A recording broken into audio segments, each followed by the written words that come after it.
internet people, and welcome back to Green Wing Gaming, or welcome if you're new. If you are new and for some reason decided to pick a video labeled episode 22 as your first stop on this channel, no judgment. I'm the guy running the YouTube channel, so clearly I'm desperate for the attention of strangers, and I really just appreciate the clicks. But if this is your first stop on the channel, this is a Friday upload, and on Fridays on this channel, we like to play tabletop games. So for the past, literally the past 22 weeks, we have been playing through Rangers of Shadowdeep, which is, if you're not familiar, very narrative-focused, kind of D&D light game. For you newbies to the channel, I unfortunately am not going to take the time to explain the game. There is a playlist of our playthroughs for this game over on the main page for the channel. You're more than welcome to click over to that. The first video has I think a fairly in-depth explanation of the game, but it is what it is. And this week we're not even beginning a new mission pack because we began a new mission pack last week. We are now playing through a mission called Ghost Stone, which I'm really worried about it, if I'm being honest. I'm enjoying it. It's looking like a lot of fun. The scenario we have set up for today is looking like it's going to be a blast. I'm a little worried though, because it turns out if you did watch last week's video, I made two incorrect statements. One of which might help me, the other one of which definitely won't. I was under the impression that, well, before I explain these comments, I should explain a bit more of the gimmick behind this mission pack, because every mission pack in this game has kind of a gimmick. There was, the escape, you've been captured by the enemy mission. There was the murder mystery mission. There was the choose your own adventure mission, which was actually the one we just played through. A mission called Burning Light. It was tons of fun. For this one, the gimmick is that you actually have to play with two separate ranger groups. So we gathered up a bunch of our old friends that we encountered in previous missions and clumped them into a less experienced ranger group. And that's what we played with last week. And it did not go great. It didn't go terribly. We did succeed in the mission. The goal was to get these wounded allied soldiers from one end of the map to the other. And of the 10 wounded soldiers, we got 7 of them across the board. So that's not terrible. But most of our ranger group was taken out of action. Our ranger suffered a permanent -1 to her ranged attacks when she took a lost finger permanent injury. Our animal companion suffered a crushed leg, which might be the saddest thing that has happened on this channel. And yeah, so the whole thing was pretty rough because we were taking a level 2 ranger into a mission that is meant for anywhere from levels 1 to 5. So we're probably on the lower end of experience. But I thought, oh, hey, that's fine. Our other ranger group is level 11. Surely they're over-leveled, because I was assuming that the more experienced group was meant to be anywhere from levels 6 to 10. This was erroneous. This was a mistake on my part. You're actually supposed to be anywhere from levels 10 to 15, so Tywin literally barely makes the cut. It might have been advisable to play a different mission pack before we did this one, so we might be about to suffer a little bit, guys, but hopefully Tywin's streak of heroism will continue. I'm sure his companions will pull him through. With all that being said, I'm not going to talk too much about how this scenario is going to look. I'll cover that with you guys when we take a look at the table. But before we get too deep into that, I would just like to remind you guys... Oh, sorry. One other thing I should mention. We've gotten to the part... to the mistake I made that is definitely going to hurt us, the fact that we're actually way lower leveled for this mission than I thought. The one that might help us was in the previous video, if you watched it, I mentioned that Tywin would not be bringing some of the companions he made in the previous mission. That is actually not true. I thought he didn't have the recruitment points for them. Turns out he does. I had failed to account for some of the levels he gained at the end of the previous mission. He actually gained an additional 10 recruitment points, plus his leadership stat is at a +10 now. So he has a total of 140 recruitment points. So it turns out the two of the three companions we made last time will in fact be joining us. So Eliza the healer and Bruno the talking dog. Long story, go watch the previous mission if you want to know what that's about. But Bruno the talking dog will be joining us, much like Eliza the healer. So it'll be good to have them along. So yes, glad I caught myself before I started doing the outro to this segment. But yes, so hopefully the fact that I forgot how much recruitment points we had will offset the fact that we are pretty heavily under-leveled for this scenario. But with all that being said, before we get too deep into the video and start taking a look at the table and all that, I would just like to remind you guys that this channel is still pretty young and, more importantly, pretty small. At time of filming, we're not even at 100 subscribers yet, although we're getting close. We're getting close to 100 subscribers, which would be pretty cool. So the point being, the channel is so small that at this point, anything you guys do to help really does make a measurable impact. You know, just literally just being one of the people that click on this video, you've already done me a huge solid. But if you'd like to do me one more, because who doesn't like earning a little extra good karma? Although I'm not sure why I'm saying karma, this ain't Reddit. But clicking on this video has already really helped, but hitting the like button, maybe subscribing if you like more of these Ranger battle reports, although I promise other games are coming. It's just taking a little bit longer to get that set up than I thought it would. But, you know, like I said, hitting the subscribe button, the like button, those are the two best ways to help the channel. The next best one, not really something I'd ever thought about before starting a YouTube channel, but viewing the videos for as long as you can possibly stand to watch really does help. If you can hang in all the way to the end, that helps with the viewed hours on the channel. Surprisingly a big metric for growing the channel. That being said, yeah, those are really the three big ones for helping the channel, and any of those things that you're willing to do really would mean the world to an internet stranger. You'd really be helping me out. But with all that being said, I would also just like to remind you guys to leave a comment down below. I don't really know how much that actually helps the channel, but I genuinely just really like talking to you guys. Yeah, it's been a lot of fun. Some of you guys in the comments have been very sweet to me.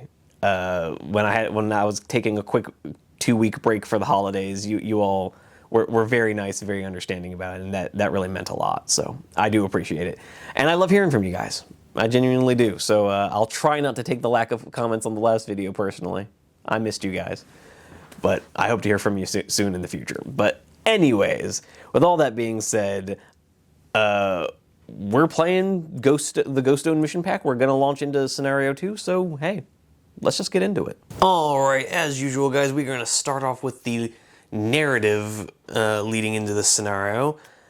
Just a quick reminder that this scenario basically completely jumps to another group of heroes. It's not really directly fed into by the previous scenario, so just keep that as a quick heads up. So, Scenario 2, the Gnoll Encampment. For 2 days you shadowed a group of gnolls as they've made their slow way through the forest of dead trees. Although the thick polluted air of the Shadowdeep has made the journey a struggle, the eternal dimness has helped keep you out of sight. That night, just after the gnolls made camp, they were joined by a small group of cultists. You watched them from the shadows as the leader of the cultists met with the Gnoll shaman. The cultist carried a set of bound scrolls, which he presented to the shaman. Then he pointed over a far hill. Once you've dealt with these monsters, you'll scout in that direction. A few moments later, the cultists and the shaman all disappeared into the largest tent in the center of the camp. You waited. Slowly the noise of the camp died down and the fires burned low. Only a few gnolls were left patrolling the camp. Now it is time to strike. Slipping back to your companions, you explain the situation. While you are unlikely to be able to take out the whole encampment, a quick decapitation strike could reduce the group to chaos. Plus, you really want to know what was contained on those scrolls. Alright, so it sounds like a quick in and out trying to cut off the head of the beast of this particular force of enemies. But with that narrative out of the way, I'm gonna get a few things set up and we can take a quick look at the board. Alright, here we are taking a first quick sweep of the board. This is going to be a kind of a crowded one, more so than I was necessarily expecting before I set this whole thing up, but we have our main central tent where the leaders of our Gnoll and cultist bands have gathered, and we have a collective of smaller tents gathering around. Kind of ignore this one. This is not strictly a tent for the purposes of the mechanics of this game. Rather, we are focusing on the 3 smaller red tents as well as the houses. Where I'm liking to imagine that these Gnolls have set up in an abandoned Larenthian village and are using it for shelter. But with all that being said, we have a fair amount of scattered terrain, just some withered trees and beds and crates and whatnot. But with all that, other than that, for enemies, we have 6 Gnoll archers scattered across the table. And as far as deployment, we had to start all of our companions along the edges of the table. So I've kind of set up our heroes in 2 groups. We have Damien, Bryn, and Gwyneth with the dog Bruno over here, and then over here on the flank, because the setup rules specifically say you don't have to start all on one edge and you don't have to start your people together. So I decided to set up our heroes over here behind this house with Tywin, his Crowfen, Thaddeus, Eliza, and Archibald, our conjurer. So yeah, the one kind of trick, the part that makes this whole scenario a little tricky to film, and I'll see how well I can manage it for you guys, is that once any of our characters manage to go inside this central tent here, we have a whole other table set up over here. That little structure we have set up over here is meant to be the interior of the tent. You'll notice I haven't set anything up in there because I won't know what's in there until the first ranger or the first player character enters, and it's time to flip over a tent card. And I'll have to find out what we end up drawing there, and they each have different setups. But as for the special rules for this scenario, the whole thing starts off with the kind of stealth approach rules. Now, we have not seen these rules, at least not as far as I remember. We have not seen the stealth rules used really since the first scenario of the second mission, all the way back in the core rulebook. So literally, like, the 3rd episode of this playthrough is the last time we used the stealth rules. And basically what this means is, as of right now, none of the Gnolls are in any way aware of our presence. They don't know we're here. And as long as that remains true, at the start of every ranger phase, I can pick 2 companions and have them make stealth checks. For each success, I can pick 1 enemy character and move them up to 6 inches. Now, I cannot move the same model twice. You have to, if you pass both rolls, you have to move 2 separate models. But that can be really good because moving them 6 inches away can kind of break line of sight and start to isolate certain monsters, because crucially, the way you are detected is a couple of different ways. If any of these monsters begin an activation within line of sight of any of our heroes, immediately the jig is up and the enemies are alerted. If we make any ranged attacks against these creatures that hurt them but don't kill them, again, the alarm is immediately raised and the jig is up. Other than that, as long as we are making an attack roll while we still have the element of surprise, we get a +4 to that attack. So having the element of surprise can be really useful. It can be really helpful. And any enemies that are not moved by virtue of the stealth rolls have to randomize their movement. So I'm going to have to be whipping out the scatter dice, which is going to be a first time I've used that in quite some time. But yeah, other than that, I'm pretty sure those are all the special rules. Oh, no, sorry. I am forgetting one other thing. We did have to make a couple survival rolls. I did those off camera because there were going to be a bunch of them. The rolls went not great. The survival rolls were kind of are meant to represent how long our rangers have been walking through the Shadowdeep and whether or not they've taken any kind of, whether or not they're worse for wear for their travels. So The only ones who passed were our tracker Bryn here. He's very accustomed to walking through the Shadowdeep. He took no damage. The dog Bruno, well, again, he lived at the bastion of Saint Delia. He's fine in the Shadowdeep. He took no damage at all. Tywin and Thaddeus, being the heroes that we all know and love, they obviously took no damage, but Archibald, Eliza, Damien, and Gwyneth, they all failed and took 2 points of damage. So they're all starting off 2 points down. Next part is we have to pick someone here to make a traps roll, target number 16. Oddly enough, Damien here has the best trap stat because one of his level up, when he reached, I think, 30 progression points, he gained a bunch of levels in traps. That's what I ended up giving him. The target number is 16. He has a traps stat of 7. So he just needs to roll me a 9 or better on a d20. If he fails, though, he's going to take 5 points of damage. So we'll see how this works out. But with that being said, we're going to start off with the first roll of the game and see how if that's an omen. Oh dear. As I said, guys, I'm pretty sure this mission pack is not going to be kind to us. So Damien has failed the first roll of the game. He takes 5 points of damage. So he is, between failing his survival check and the traps check, he is already down to 6 wounds. Oh, I really hope he starts to roll better in the near future, guys. But with all that being said, we've covered the as far as I can recall, we've covered all the special rules. And with that being said, we've taken a quick look at the board, and I will see you guys at the start of the first turn. All right, here we are starting off in the first turn, guys, and we are starting off the ranger phase, first and foremost, with our stealth rolls. So I have decided to go with Gwyneth because, well, she's kind of the obvious choice, being a rogue with a +5 in stealth. But I have also decided to go with Tywin because he has a +3 in stealth. Now, the target number is 15 for these rolls.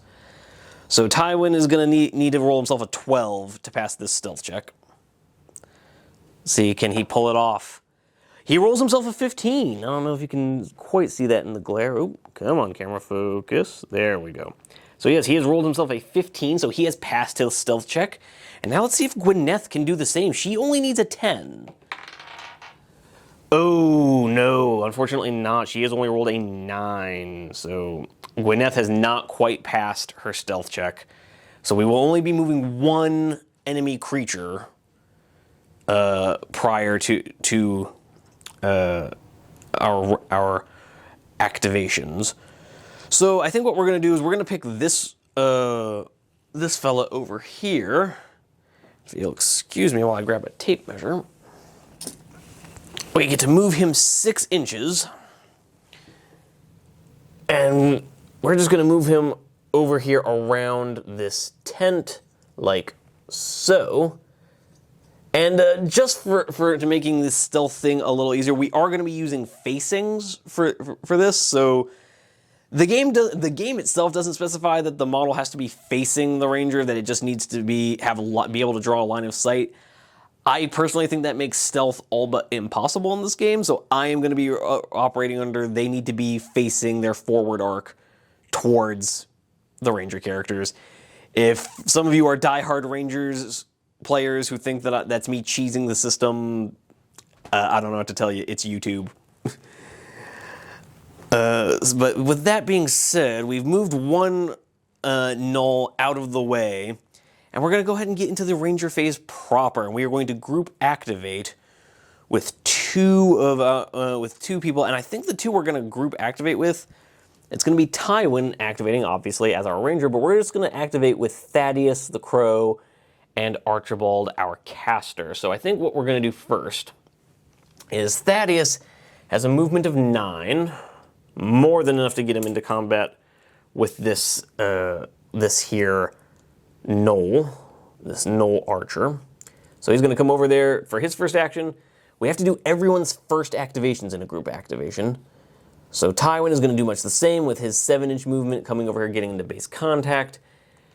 Now, Archibald here is not actually within range to do much, and to be honest, he's not much help in a fight anyway, so I think what we're going to have him do is just come over 6 inches this way, and he's going to put a fireball downrange on these 2 archers over here. And hopefully that'll be enough to take them out. Actually, no. I just realized I can't do that, because if they go down, if these 2 go down in line of sight of this guy, but he isn't facing that way, so I guess it wouldn't count, but...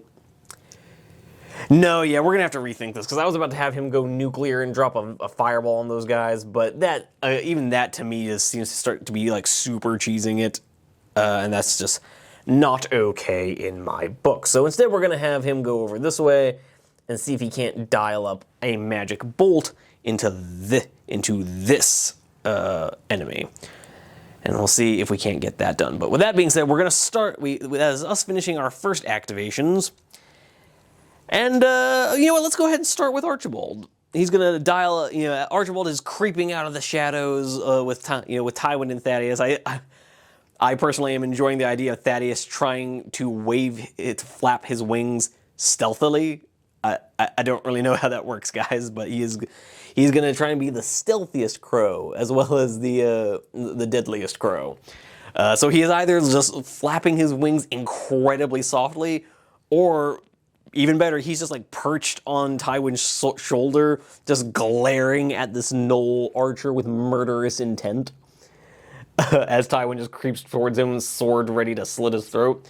And as Archibald kind of creeps up behind him, he sees Tywin about to move in and slit this creature's throat. So he extends his hands and softly whispers his ritual of casting, lining up his arm as the eldritch energies start to noiselessly crackle between his fingers as he dials up a shot against a second Gnoll archer.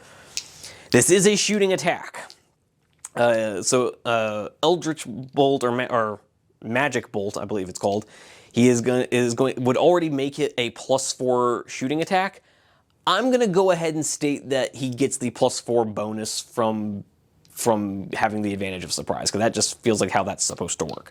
So he's gonna have a total of a shoot of +8. A shooting attack of +8 against this Gnoll's fight of +1. So Archibald should have the edge here, but we'll see how it goes. So as usual, blue dice will be for the baddies, green dice for the good guys. Okay. It's not bad. It's not great either. I do believe we've already given the game away, because on the one hand, the archer has rolled a 2, which with his +1 fight just becomes a 3. Archibald has rolled a 9. Perfectly respectable. Particularly with a +8, it becomes a 17. Again, that's perfectly respectable. The problem is, Gnoll archers have an armor of 11, so that goes down to a 6. They've got 10 health. He goes down to 4 health, which means this Gnoll has just suffered a ranged attack that didn't kill him. Literally, we just lost stealth. I'm going to go ahead and give Tywin the +4 bonus for creeping up on this Gnoll, but yeah, after this ranger phase, we have officially lost the stealth bonus. So that kind of sucks. But Tywin here is already a fight +5. He's fight +6 because of Thaddeus helping him gang up on this thing. Thaddeus, again, just cawing with murderous intent. And then with the +4 bonus, that's going to be a +10 to the archer's fight of +1. So let's see if Tywin can't make this work. Okay, yeah, that's a super dead Gnoll. The Gnoll did roll well, with a 13 becoming a 14, but Tywin rolled a 17, becomes a 27, becomes 32 points of damage with the crit bonus. Yeah, that's a very dead Gnoll archer. But unfortunately, this Gnoll archer has survived a ranged attack, which means he's just activated now, as are all the other Gnolls. The jig is up, no more stealth.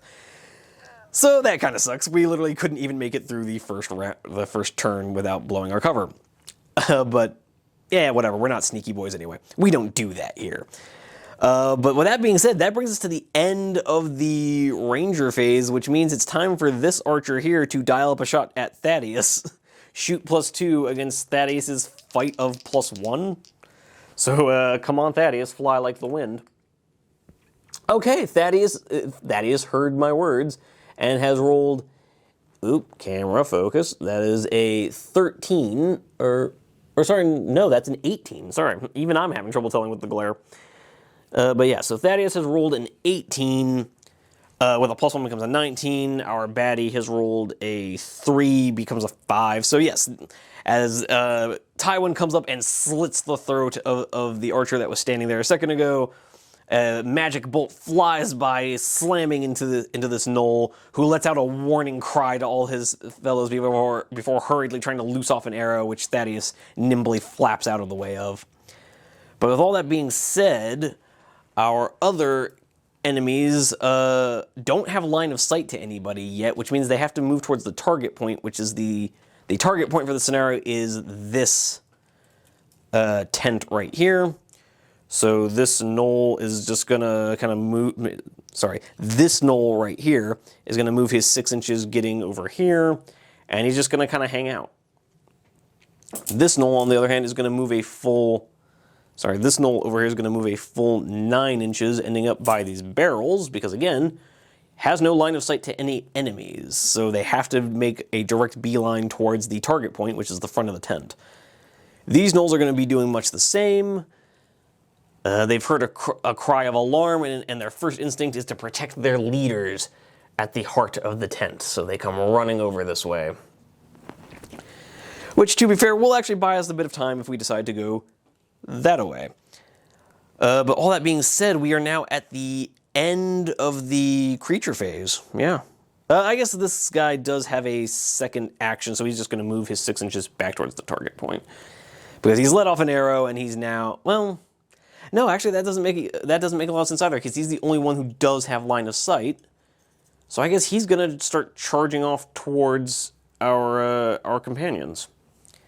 It's kind of the only thing I can think of that would make a lot of sense here. But with that being said, we have reached the end of the creature phase, and we are now into the companion phase. Let's see if our buddies can't get into the game. I'm not loving their situation right now, just because they're gonna have to move. They're not really in a position to fight anybody this turn. So I think what we're gonna do is we're gonna have Damien here come around here and just kind of keep out of line of sight, just trying to get a little bit closer and make himself not the target, particularly with his only having 6 wounds. And then Bryn here, and that's literally just going to be that's literally going to be his whole turn. Damien is literally just, he's seeing the mess that Archibald has created with his errant magic missile, and has decided to just kind of creep along the edge, cursing that ornery old man with his stupid magic torch, and is just kind of creeping towards the enemy, kind of gazing out a little bit towards the tent. Oh, the target's so close.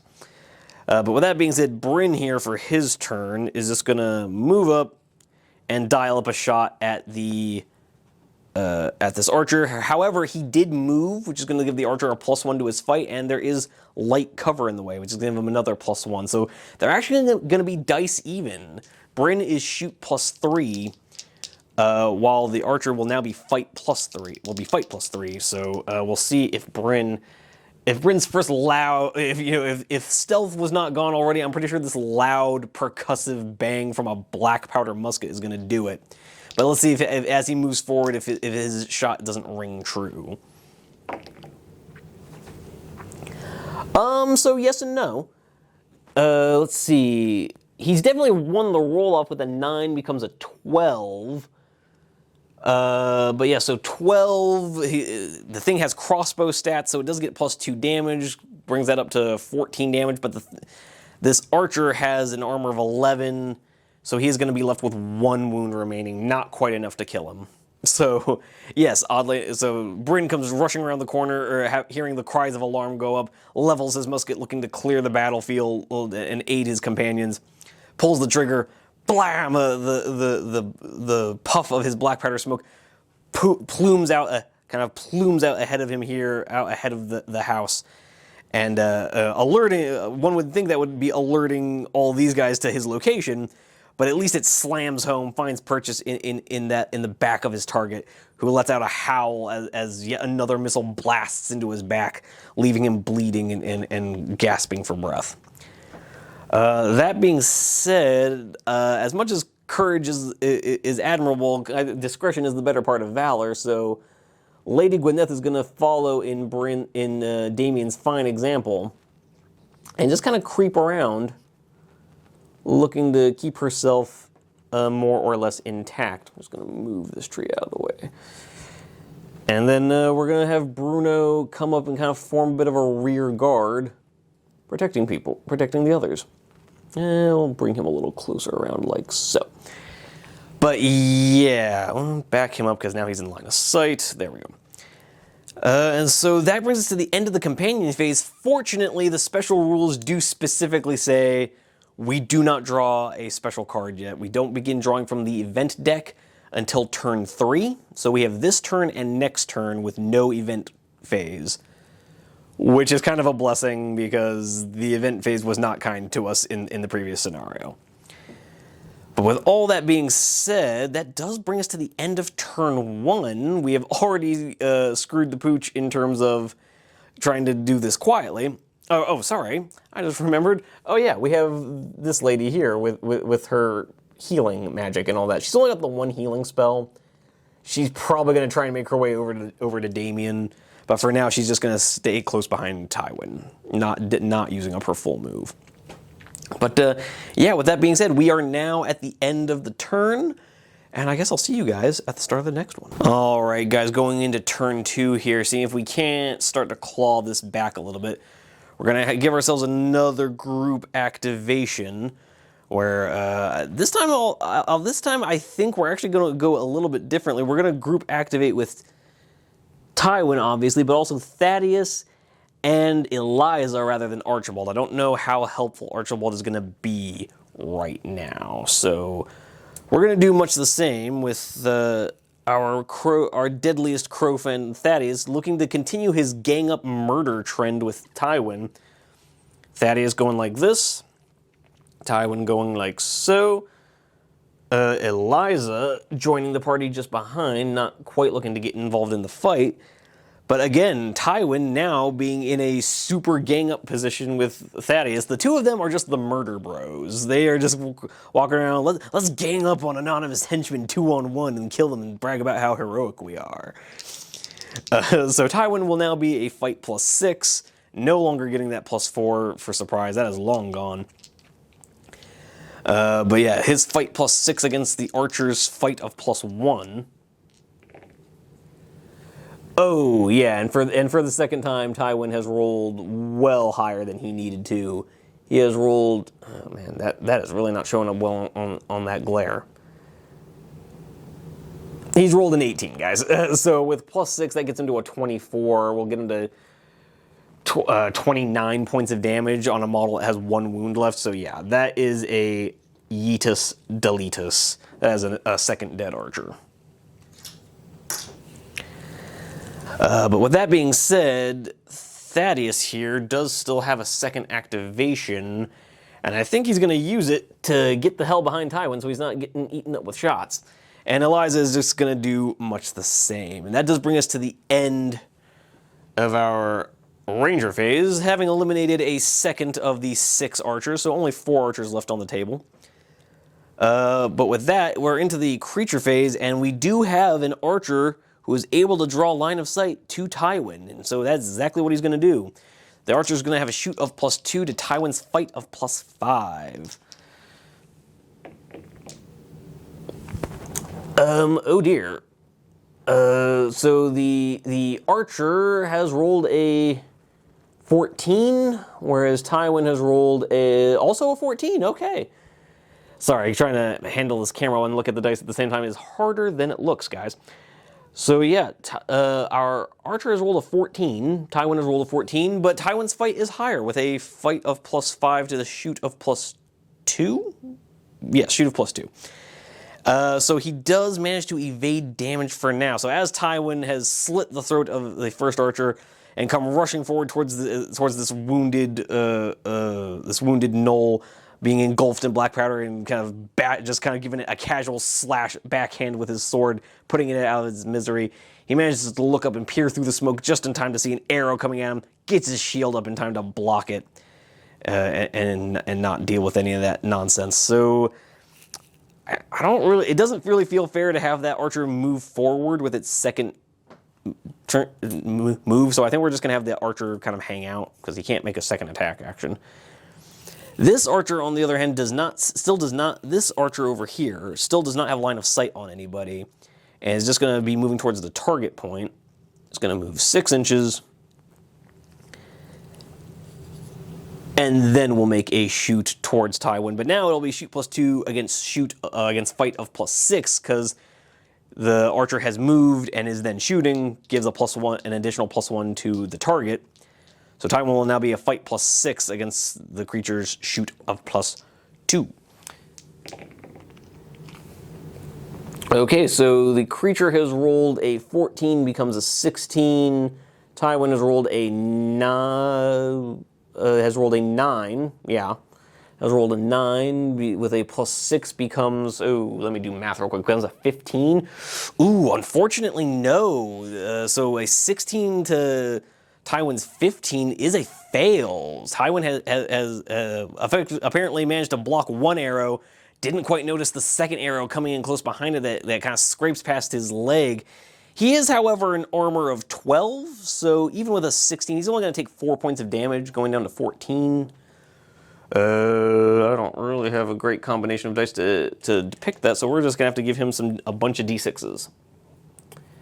So he is down to 2 6s and a 2. So he goes from 18 wounds down to 14 wounds, taking 4 points of damage. Could be worse, could be worse. These other 2 archers are still not quite close, like even 6 inches. So yeah, these 2 archers over here are still not quite close enough that even a 6-inch move will not get them in sight of Tywin. So they're both just going to kind of move up, making a double move, trying to get closer to the enemy, or to the target point rather. And that is going to get us to the end of the creature phase, because there's only 4 of them and we've moved them all. And that's how turn structures work, guys. I don't know why I'm narrating it like Sesame Street today. And so Archibald here is going to move up his 6 inches in the companion phase.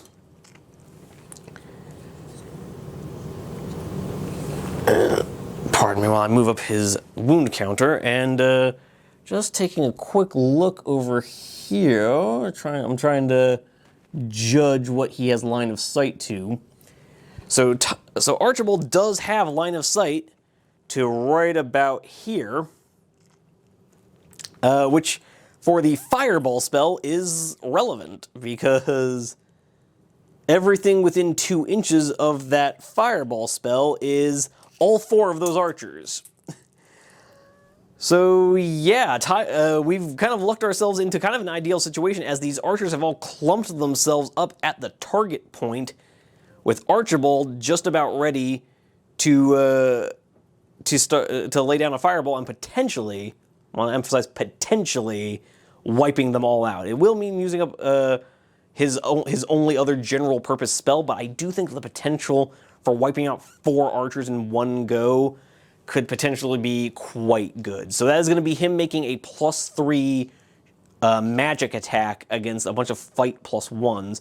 And we're just going to resolve this from left to right. So we're going to start off with the guy who just caused some damage on Tywin. It's going to be a shoot of +3 for the fireball against a fight of +1 for the archer.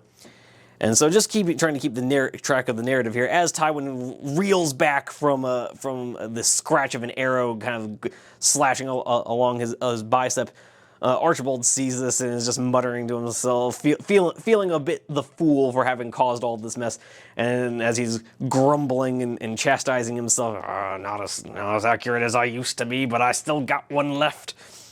He starts waving his torch around and whipping up the flames from the low embers he'd burned them down to, uproaring them back into a raging inferno as he sends it flying through the darkness, cast towards this collective of chittering gnolls. So the first gnoll sees the fireball coming his way. Does he duck out of the way of it? I mean, technically, no. Technically, the Gnoll has rolled a 5, becomes a 6. Archibald has rolled a 4, becomes a 7, but the Gnoll's armor seems to have completely absorbed it. So the Gnoll sees the fireball coming.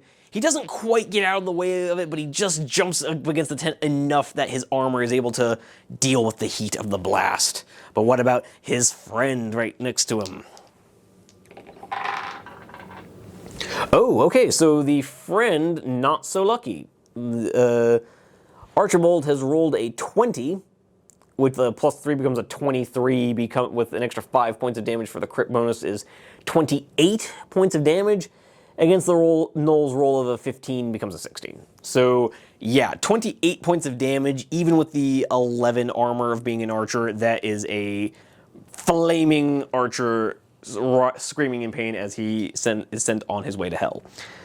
So yes, the first Gnoll managed to jump out of the way, feeling his armor be singed by the fireball. Meanwhile, his buddy behind him just kind of stares at the fireball in wide-eyed horror as it catches him full in the chest, evaporating not only him, but every memory that he ever existed. But as for our third Gnoll in the lineup, is he just going to get a good view at his friend's immolation, or is he going to go with him? So again, a shoot of +3 against fight of +1. Okay. The Gnoll has rolled a 10, becomes an 11. Archibald has rolled a 9, becomes a 12. So this Gnoll's going to take a whole 1 point of damage, going down to 9 wounds remaining. If I can find it on this D12. Here we go.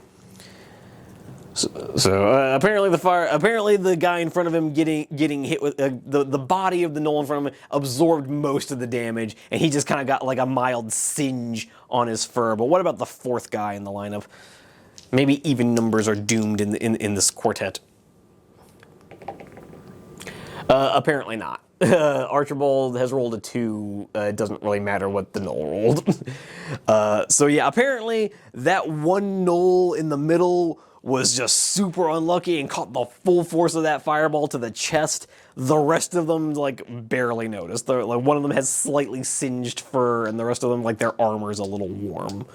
And Archibald is not sure how to feel about that. Hardly the best, hardly the mightiest spell he has ever cast. But with all that being said, we are going to continue on with our companion phase. We're going to have Damien, who is within 6 of our frontmost archer. He's just going to make a run for it. He's going to move up his 6 and try to make a swing of it. He is fight +3. Or no, sorry, he leveled up. He is fight +4. I believe he got that when he hit progression level 20. So yeah, he's fight +4 against the archer's fight +1. So as the blast of the fireball recedes and Damien can hear the muttering of Archibald in the distance, he's just kind of shaking his head like, that crazy old codger.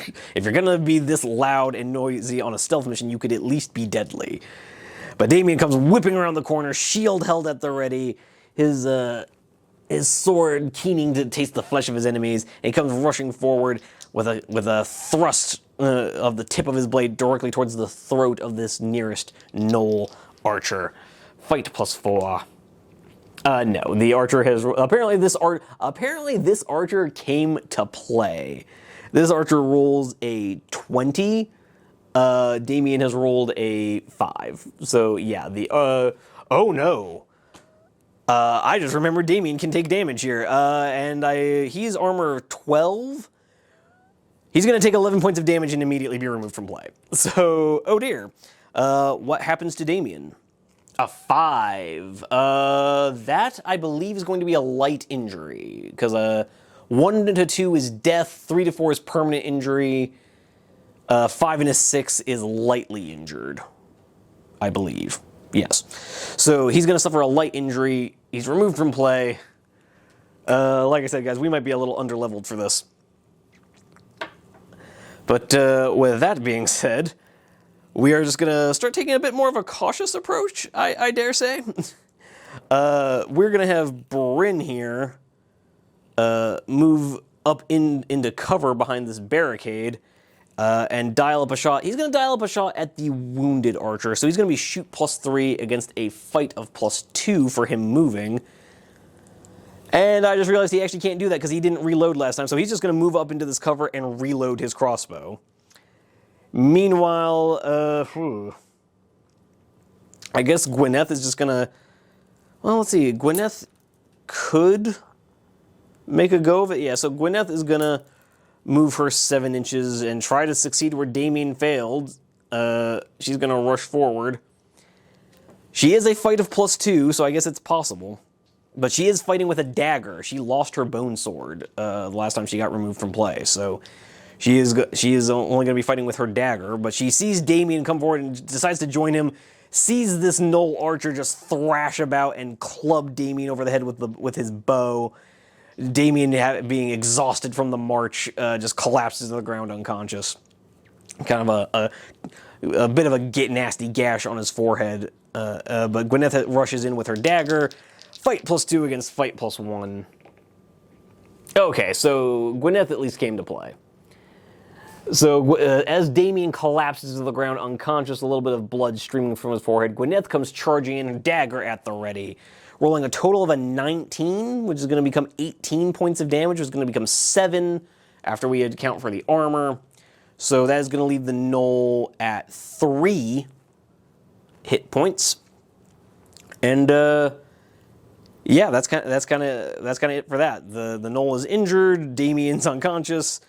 We do still have Bruno left to go. Is he within 6?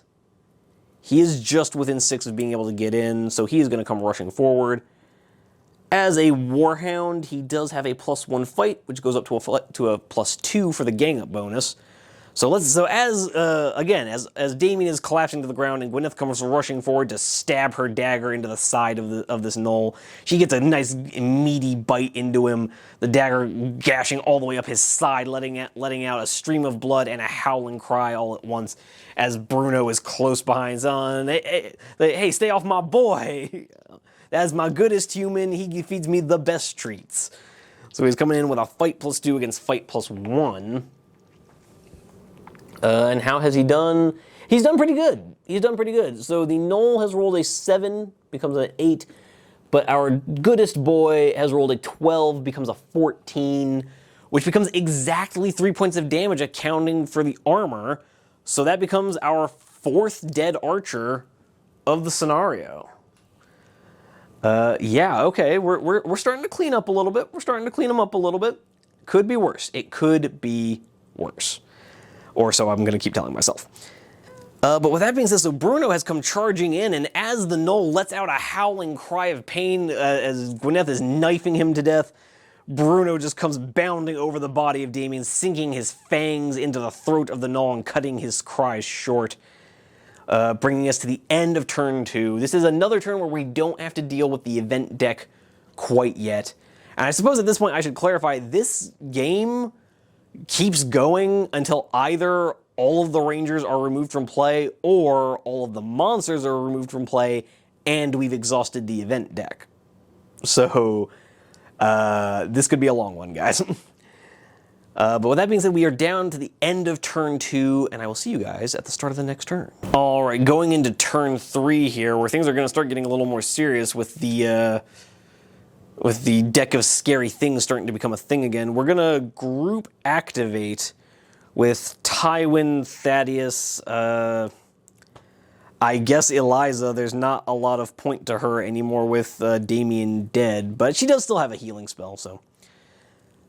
Tywin's not, even if he were to use the dash ability, is not going to be able to make it to the enemy. But he is going to rush himself forward. He's going to double move, 10.5-inch move, getting him to right here. So he will at least be the closest enemy, although he is within an inch of this archer, so rules of the game do say the archer has to snap into combat with him. So that's something, I guess. But it does take him a double move to get there, so that is going to eat up his entire turn. Tywin will not be able to attack. And I don't really know what to do with his dice here. This is going to get real confused real quick. So we're just going to put this 14 over here, and I'm hoping you all will remember that that is Tywin's wound pool. With that being said, Thaddeus has more than enough movement with a double move. The 9 inches wouldn't quite get him there, but a double move does get him. No, because if he gets into combat with the Gnoll, then he's gonna have to. Then the Gnoll's gonna swing on him. So he's just gonna kind of hang back over here and stay out of sight. That being said, Archibald is gonna move up 9 inches and try to make himself relevant in the future.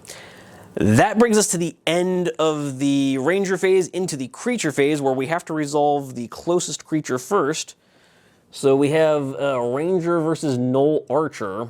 I don't like the Gnoll's odds, but that's what I've been saying this whole game, and they actually seem to be doing a pretty good job of kicking our butts. So, sorry, I had to adjust some wound markers there.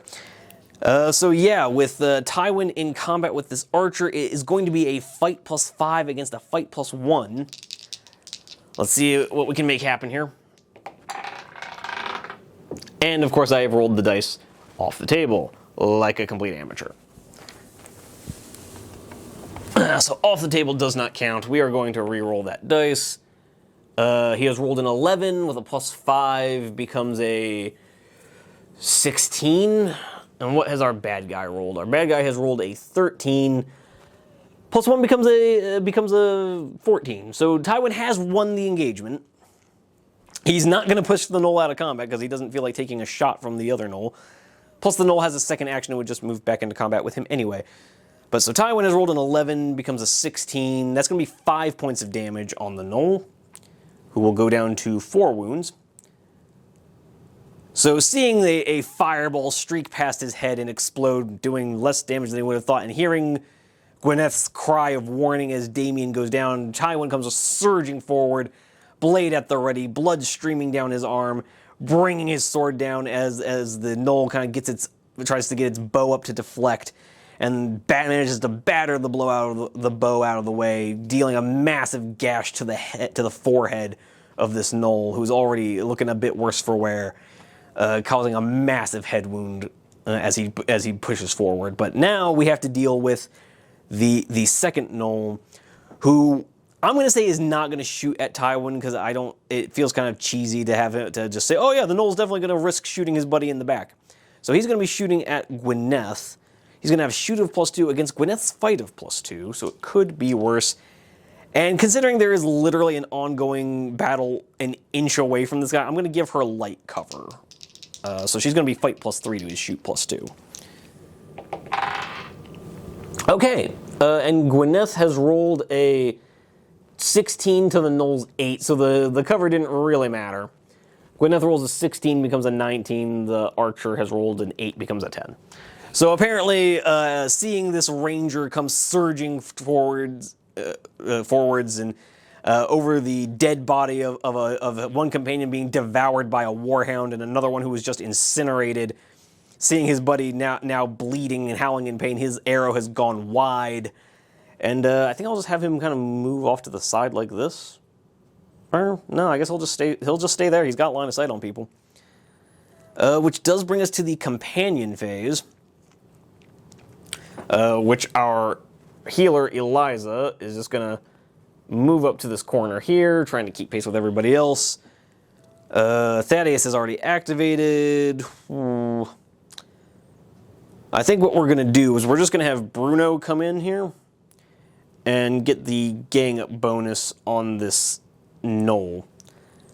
So he's going to go from a fight +1 to a fight +2 against a fight of +1, and see if he can't repeat the trick. He has just finished tearing out the throat of the nearest Gnoll Archer, and wants to see if he can do something similar. Okay, so he has done pretty well. Okay, he is on a rampage. So yeah, our doggo, our bestest boy, has rolled a 19. And it's a good thing he did, because the Gnoll rolled a 15, which would have become a 16, which I'm pretty sure would have one-tapped our goodest boy. But yes, our Bruno has rolled a 19, so as he's finishing tearing out the throat of the first Gnoll, he just looks at the other Gnoll, "You're next," and goes charging forward, blood dripping from his fangs, and as this Gnoll kind of stumbles away from Tywin, Bruno just kind of rushes between Tywin's legs, leaping up to start ripping out the innards from this gnoll, avenging his companion. Because, crucially, a 19 with a +2 becomes a 21, will become 26 points of damage, which even with 11 armor, I'm thinking that's still going to be enough to get this gnoll archer off the table. So we've now killed 5 out of 6 starting archers, which sounds real good until you remember that we haven't even begun drawing from the event deck yet. So I'm assuming there's going to be more guys coming. Because it is worth mentioning, these tents that are around the central tent, they're not just for show. These tents and buildings, they're not just there for decoration, guys. They are literally numbered, with this one closest to us being tent number 1, and then just going kind of clockwise with 2, 3, 4, 5, and 6. And those are going to be spawn points for enemy creatures depending on what cards we draw. So we'll have to see how that goes. But for now, we still have Gwyneth left. I'm not going to risk her taking any damage because she's already down to 9 wounds. We're just going to have her chuck a throwing knife at the archer, see if that can do it. The archer is also going to receive light cover because Bruno is... To be fair, Bruno is in the process of disemboweling a gnoll right in front of her. That might, oddly enough, I feel like that might be a bit of a distraction. So we're going to give the gnoll a fight of +2 against her shoot of just +1. So I don't have high hopes for this. And those hopes were accurate because she has rolled a 2, becomes a 3. Doesn't really matter what the gnoll rolled. So her throwing knife just kind of sails over. She's so busy trying not to hit Bruno that the dagger just kind of flies harmlessly into the side of the tent. But yeah, that brings us to the end of the companion phase. So now, for the first time in this game, we have to go to the deck of scary things. Let's see what the deck provides. The Red King. All right, let's go see what that does. Okay, so Red King says place 3 Gnoll fighters in front of tent 2. That's not great, but I will get that set up, and I will see you guys at the start of the next turn. And just remembering real quick that we never gave Bryn his activation for the turn, so we're going to have him go real quick, and he's going to dial up a shot into this final archer to see if he can't clear up the board a little bit. So he's gonna, we're again going to give the Gnoll light cover here, so he's going to have a fight of +2 against Bryn's shoot of 3. Okay, and Bryn has rolled a natural 20. Our archer has rolled a 10, so 20 with a +3 becomes 23, +2 for being a crossbow gets it to 25. It's 30 points of damage. So yeah, this gnoll explodes. So right around the time that Gwyneth's throwing knife sails harmlessly into the side of that tent, the gnoll kind of glares evilly at her with a kind of wicked grin, thinking he's about to achieve something really significant, only for his head to then explode as a second resounding bang echoes from Bryn's black powder weapon, blasting the 6th and final archer into smithereens. And Bryn's second action will just be to reload the crossbow. And then, again, we will see you guys at the start of turn 4. And here we are coming into the next turn. Having 3 Gnolls step out of tent 2 was kind of dramatically awful for us. Because tent 2, as it turns out, is right behind us, behind where we just came from. And all of our friends are kind of front-loaded to all of our fighting ability, in that literally just Tywin, has kind of front-loaded over here by the entrance. That's not ideal. Fortunately, it is the Ranger phase, so we can rectify this. So Tywin is just gonna... I don't think he's gonna double move. He's not quite in range to use his throwing knife, but he is gonna group activate. I think he's gonna group activate with Bruno, and let's say Thaddeus. Why not?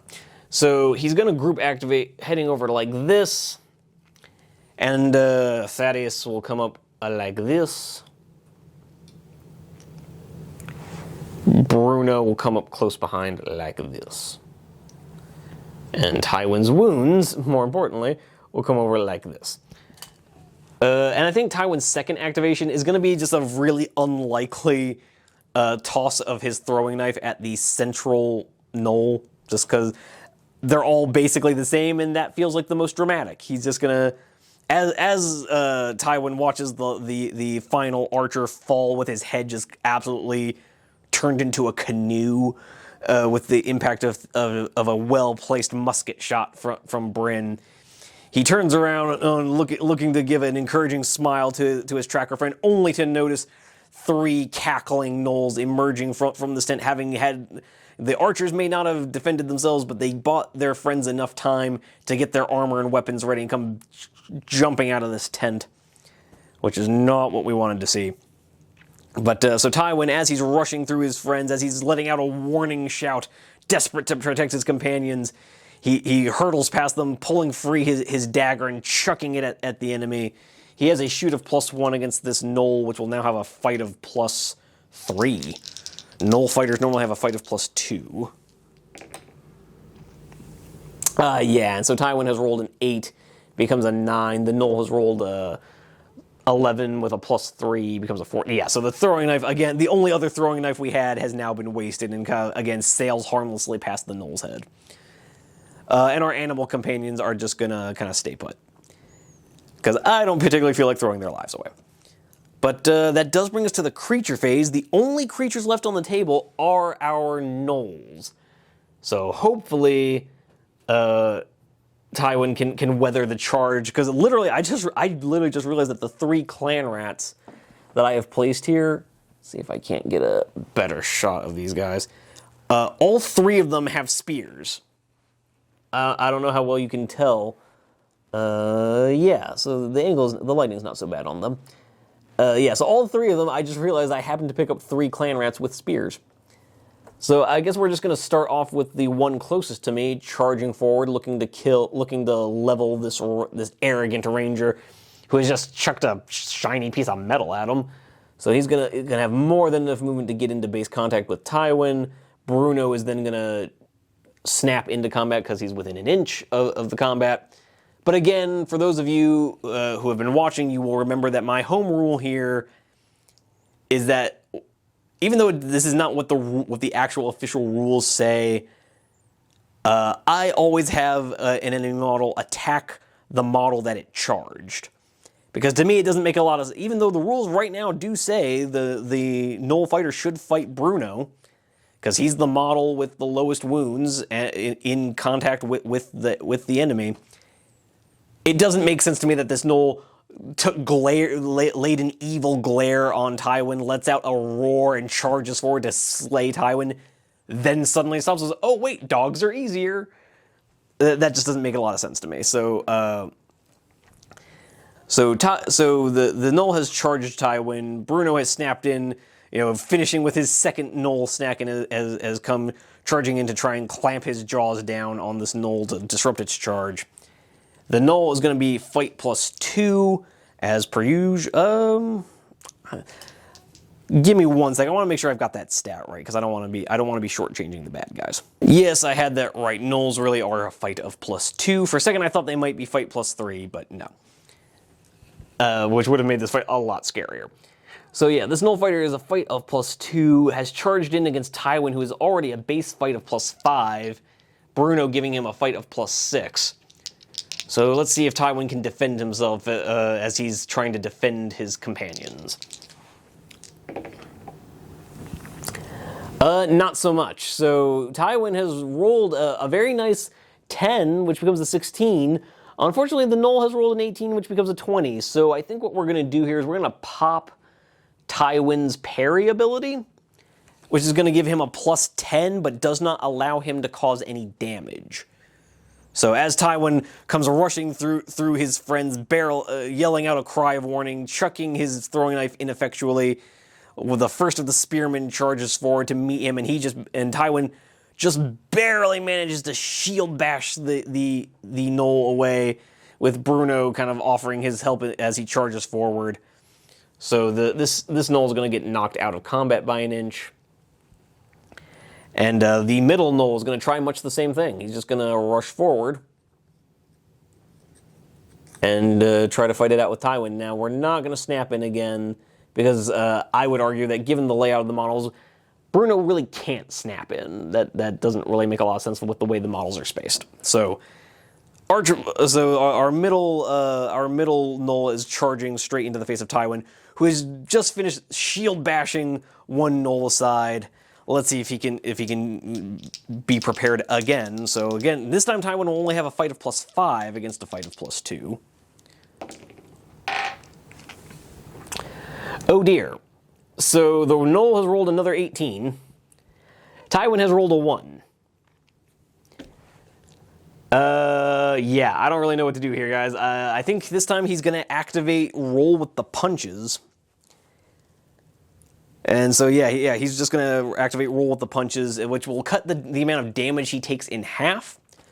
So the Gnoll has rolled an 18, becomes 20 minus 12 points of damage, or minus 12 because Tywin has 12 armor. That would normally cause 8 points of damage, but we cut that in half because of his special ability, so he takes 4.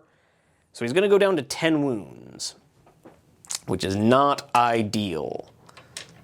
So Tywin is on 10 wounds now, which is not great, and he's still in combat with this Gnoll. So now this third and final Gnoll is going to dogpile on Tywin and get a +1 combat bonus, except Thaddeus is going to snap in and negate that combat bonus. So the Gnoll is charging Tywin still, but at least it's going to be dice even. And let's see if Tywin is getting his world rocked by just 3 generic goons with spears, just burning through his heroic abilities. But yeah, one last fight +2 against fight +5. Come on, Tywin, roll like you know how. Okay, so Tywin has rolled like he knows how. Rolling an 18 this time to the Gnoll's 10. So the Gnoll has rolled a 10, becomes a 12. Even if he had won that, Tywin's armor would have absorbed it. But Tywin has rolled an 18, goes with a +5, goes up to 23, becomes 28 with the crit bonus. So yes, this third Gnoll gets absolutely obliterated, oddly enough. So yeah, the first Gnoll comes rushing in. Bruno manages to clamp onto its legs, tripping it up, and Tywin bashes it aside. Doesn't realize that there's a second spear coming in, who jabs him across his thigh pretty bad, causing a pretty nasty bleed. But Tywin manages to shrug off the blow, kind of knee-checking the Gnoll a bit as the last Gnoll comes around to the corner, only for Thaddeus, the deadliest bird of Alladore, to come flapping in the Gnoll's face, distracting it as it tries to kind of wave away the bird, kind of waving his shield in its face, trying to get Thaddeus to bugger off. Tywin manages to surge forward, driving the point of his sword into that Gnoll's throat, pulling it back out quickly so he can readdress the Gnoll he remains in combat with. But with that being said, that is going to bring us to the end of the creature phase. We're into the companion phase. Eliza is just going to pop her heal ability to pop 5 wounds back onto Tywin. He's going to go back up to 15. So we go back to our triple dice setup with 15 wounds instead of 14. So he's not looking quite as rough anymore. So Tywin, so that's going to be Eliza's 1 activation. I don't really see a point in activating her again. We've already activated Thaddeus. Archibald doesn't have a lot to offer here. So he's just going to kind of stay put. Gwyneth, I think, is going to do much. Actually, I'm going to back Gwyneth up and have her kind of get more central with the rest of us. We're all going to be moving as a bubble together from now on, guys. However, the last thing we do need to remember is Bryn. Bryn has an activation, and this Gnoll right here is not in combat because he was driven back. He moved in, took a swing, got shield bashed, and backed up. So now Bryn, with his loaded crossbow, is just, or loaded musket, I should say, fresh off his kill from the archer over here, is turning and seeing he sees Tywin valiantly whipping his sword back and forth, desperately holding back this mob of ugly little evil little creatures. levels his musket again, just kind of muttering under his breath, one shot, one kill. So it's going to be a shoot +3 against a fight of +2. Okay, and Bryn came to play today, guys. Bryn is 3 for 3 with his shoot rolls. And not only that, I think this is the third or the second attack in a row that he's achieved the crit bonus. Because, yeah, Bryn has rolled a 17. His +3 gets that to a 20. Makes that a total of 27 damage between the crossbows +2 and the crit bonus for achieving a score of 20. So yeah, that's 27 points of damage. So yes, as the smoke is literally not even cleared from where he dropped his last Gnoll, and as Tywin has come over here, shield checked one Gnoll out the way, has taken a stab to the leg, killed a third. This Gnoll is standing back up, receiving a menacing growl of warning from Bruno, who then looks over and says, "Oh, you got this, man? You got this, man?" And the Gnoll kind of stops for a second. Wait, did that dog just talk? Who's he talking? But without even thinking to ask the question of who is he talking to, he literally doesn't even know what's happening until he hears the click of Bryn's musket readying, and Bryn replies, "Yeah, I got this." Pulls the trigger, and a second, or rather a third, burst of black powder smoke erupts from the barrel of his musket, tearing into the plate of this Gnoll, bursting his innards out through his back as the Gnoll collapses to the ground, dead as a doornail. Yeah, and then Bryn's second action is just going to be to reload his crossbow, or sorry, musket. And yeah, that's going to be the end of our companion phase. Not a bad one. The companion phase actually kind of turned things around here. Oddly enough, our companion phases seem to be the strongest part of the turn for us right now. Even though I am still wishing we still had Damien here. But oh well. Next we draw the Red Queen. I promise I shuffled this deck, guys, I really do. But yeah, let's find out what the Red Queen has for us. And the book seems hell-bent on continuing to punish us because Red Queen says place a pair of Gnoll archers in front of tent 3. Yet another tent where I don't have any of my companions and a bunch of enemies are about to emerge. Oh well. Alright guys, we are coming into turn 6 here. And things looking a little rough for us, although could have been worse, So tent 3 is right up here. And the Gnolls, I decided to have them coming out of the door to the house, because that just made sense to me. Like, how else would they come out of the house? And fortunately, this tent seems to be blocking line of sight for them. Our heroes are kind of protected by that tent there. So these Gnolls are not going to be able to immediately start shooting at us. With the exception of one of them can draw line of sight to Bryn, but he's going to be behind some cover. And the other Gnoll is going to have to move to shoot. But with that being said, we're going to start off in the Ranger phase. We're going to start off group activating with Tywin, Bruno, and Thaddeus. Tywin and his animal friends. As Tywin is grappling with this Gnoll who has already injured him, the Gnoll has reared back, seeing his two friends go down, and has hefted his spear, getting ready to come back in on Tywin. And Thaddeus ain't having it. He rushes forward. Bruno ain't having it. He rushes forward. Our animal companions both come in there looking to menace this silly little Gnoll. And Tywin is going to marshal his strength, kind of trying to ignore the wound in his shield arm, ignore the wound in his left leg.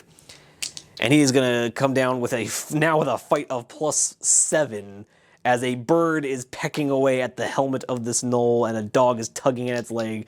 Tywin hefts his sword, or kind of angling to bring the tip down on the side of the Gnoll's neck with his fight of +7 against fight of +2. Okay, so Tywin has rolled an 11. The Gnoll has rolled an 8. The 8 becomes a 10, and the 11 becomes an 18. So, yeah, the 18 is going to be enough to cause some damage, not enough to kill him, though, because with 11, that becomes 7 points of damage. We'll drop this Gnoll down to 3 wounds. we're going to drive the Gnoll back a little bit, because for our second activations, actually, no, we're not going to drive the Gnoll back. We're not. We're going to instead have our animal companions try to finish them off, because no guts, no glory. We need to try and keep bodies off this table. We really can't afford to let them keep dogpiling on us. No pun intended there, as Bruno... We're going to give Bruno the opportunity to use his second activation to try to go for the kill. And so, yeah, that's what we're going to do. So, Bruno normally has an attack of +1, now going to be an attack of +3, because he's got a double gang-up bonus on this Gnoll, as Tywin has brought the tip of his sword down, driving in between the gaps in the Gnoll's plate, you know, driving the tip home and sending a splurt of blood as the Gnoll lets out a howl of pain. Bruno's saying, "Yeah, I got your ass!" And diving in, fight +3 to fight +2. Okay. Yeah, Bruno clearly feeling it, as the Gnoll has rolled a natural 1, becomes a 3, but Bruno has rolled a 16, becomes an 18.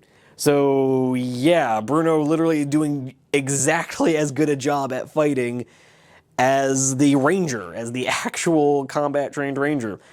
So as Tywin drives his blade home into the neck of this unfortunate spearman, Bruno takes this opportunity to just start biting down into the femoral artery of this Gnoll's leg and is just ripping his maw back and forth, tearing open the tendons and the blood vessels as the Gnoll just very rapidly bleeds to death and collapses to the floor in a hump. With that being said, for the other second activations, we're going to have Thaddeus here fly away, because I don't want him taking shots if he doesn't have to. He's only got 2 wounds, guys. And Tywin here is going to take a move action and go 7 inches forward. So yeah, he's just going to end up like so. Do I want to do that? No, we're just going to have him move up a little bit closer so that he is commanding the line of sight of that first archer. And is kind of, again, we're going to kind of try to use Tywin as a moving shield. As he sees Bruno finishing off the quarry and kind of steps over the bodies of these fallen Gnoll fighters, we come to the creature phase, where the first Gnoll archer, well, the rearmost one, this guy back here, it does have line of sight. We have to do closest enemies first. So the first Gnoll is going to move forward to get line of sight. And then he's going to shoot the nearest enemy, which is Tywin. So Tywin's going to have a fight +6 because the Gnoll moved. So fight +6 against shoot +2.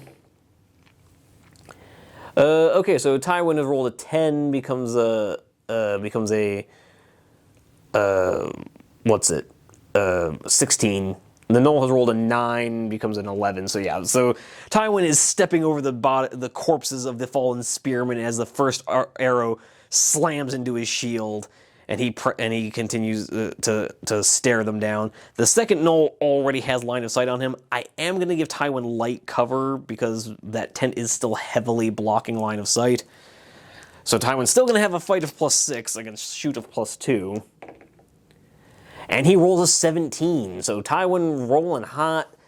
The Gnoll has rolled a 7, becomes a 9. Tywin rolling a 17 becomes a 23. So yeah, both of these arrows slamming into Tywin's shield with a clang. The arrows falling to the ground as his metal shield is just a bit dented now. That being said, we've come to the companion phase. Our animal friends have already activated, but I think we're just going to have our 3 heroes here kind of back up. Gwyneth kind of taking one side of the door, Archibald taking the other, and Eliza just kind of backing into a corner here and not wanting to get herself into too much trouble, having received, Tywin, I have to imagine, would have been hesitant bringing her along at all, and gave her explicit instructions to stay safe and stay out of the way. So she is going to do just that. And we're going to finish up with Bryn, who, having reloaded his crossbow after his 3rd hit and 2nd kill, we as Tywin is deflecting these arrows, hearing the clang, he also distinctly hears the rattling sound of the ramrod slamming home a fresh shot into Bryn's musket as he pulls the ramrod out, primes his powder to dial up another shot, and he's going to fire up a shot into that nearest Gnoll. So he's going to have a shoot of +3 against a fight of +1. And, ooh, he rolls his second natural 20 of the game. Oh, wow. Yeah, the Gnoll has rolled a 9. I believe that's the Gnoll's second 9 in a row. So, yeah, I don't think it needs saying, but, yeah, that natural 20 is going to be a dead archer. Bryn is showing up today, guys. I don't know what to say. This is probably the most useful he's been this entire game. That's our 7th archer down, of which he's killed 2, wounded a 3rd, and killed a spearman. Oh dear. So yeah, Tywin is just on a rampage, just calling his shots. Just another one, blam, and another one, blam. Just dropping these gnolls like it's cool. And his second activation is just going to be to start ramming home another shot into the, now I have to imagine, very hot steel barrel of his musket, kind of resting against the spike barricades here, kind of resting, using them for cover and probably to stabilize his shot as he's ramming the powder home. Yeah, he's taken an enemy barricade and just turned it into his own personal sniper's perch. But that does bring us to the end of the companion phase, where we are now going to draw another card from the deck of scary things. Red Jack. Okay, seriously, I shuffled this deck. I don't understand what is happening. Yeah, so that's going to be a Red Jack. Again, guys, I promise I shuffled these cards. But let's go see what the Red Jack has in store for us. All right, the Red Jack is telling us to place 1 Gnoll Sergeant and 2 Gnoll Fighters in front of Tent 4. That is actually not so bad. It's still more enemies, but they're kind of far away, so we don't need to worry about it too terribly much. But with that being said, we have finished turn 6, and I will see you guys at the start of the next turn. Okay, coming into turn 7 now. We're getting decently far into the scenario. This is going to probably go to about turn 13 or 14, depending on how quickly we can get rid of these enemies after we exhaust the event cards. But with that being said, I actually think we're going to start backing off a little bit, because we've got our Gnoll archer here. With how he's been rolling, I think Bryn can take him, because he's got a pretty fair amount of cover between him and the archer. We have our trio of baddies over here, so we have kind of some more swordy Gnoll fighters with a Gnoll sergeant who's if you guys don't recognize that, that is a Skaven Storm Vermin, one of the old metal models from old school, hence the square base. It's going to take them at least a couple of turns to get over here, so I think we're going to group activate with Tywin and the animals, and Tywin is just going to back up. As is Bruno, as is Thaddeus. They're all just going to back up, stay out of line of sight of the archer, and kind of wait for these gnolls to come at us, because by now they clearly hear the braying and cackling of these gnolls as they're emerging from their tents, and they're just a little worn out, looking to get to catch a break, regroup. Tywin not really loving the situation, just backing up to close with his companions and try to keep them safe. With that being said, that brings us to the end of the Ranger phase, because it's just him backing up with his 2 animal buddies. Our Gnoll Archer is going to dial up a shot on Bryn here. Bryn, being behind 2 sources of cover, is going to get a +2 to his fight, so he's going to have a fight +4 against a shoot of +2. So let's see if Bryn here can't make use of his sniper's perch and just take some cover. I mean, he didn't really need to. The Gnoll rolled a 3, he rolled a 4. Not exactly the most exciting of snipers duels. This Gnoll has dialed up a shot. It embeds itself. With how bad a shot that was, I like to think that the Gnoll just literally just put a shot right into the post of that tent. And with that being said, he is going to try and narrow the gap to get less cover between him and the enemy. So he's just going to kind of pop up in front of this tent, because there's nothing else he can do with that second action, and it doesn't make sense to me that he would just sit there continually engaging with a bad cover situation. So yeah, that deals with that buddy boy, but now we gotta come resolve the Three Stooges over here. So not a 9-inch move from this Gnoll is gonna get him to well, let's move Tywin's wounds first of all. But that's gonna get him to about here, which is a lot closer than I thought he was gonna get. The sergeant is gonna end up like so, with our third buddy boy coming in like this. So yeah, they got there a lot faster than I thought they were going to. That's not ideal, but oh well.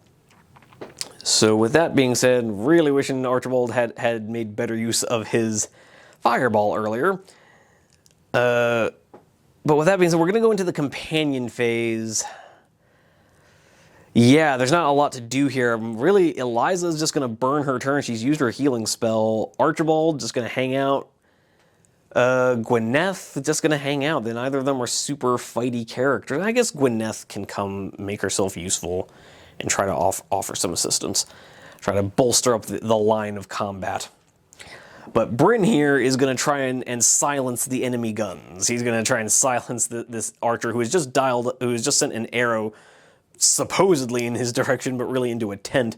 And as Bryn here is giving himself quite the workout, just slamming home shot after shot into that musket, picking it up. And even though the black powder is still hanging in the claustrophobic air of this Shadowdeep, he's gonna level his musket at the approaching form, the glinting, the flames of this fire, of this low burning fire, glinting off the metal of that Gnoll's armor. He's gonna level his musket at the glinting shapes and try to make another kill with his musket. He pulls the trigger, sends a roar of flame and heat and dare I say hate coming out of his musket towards the enemy.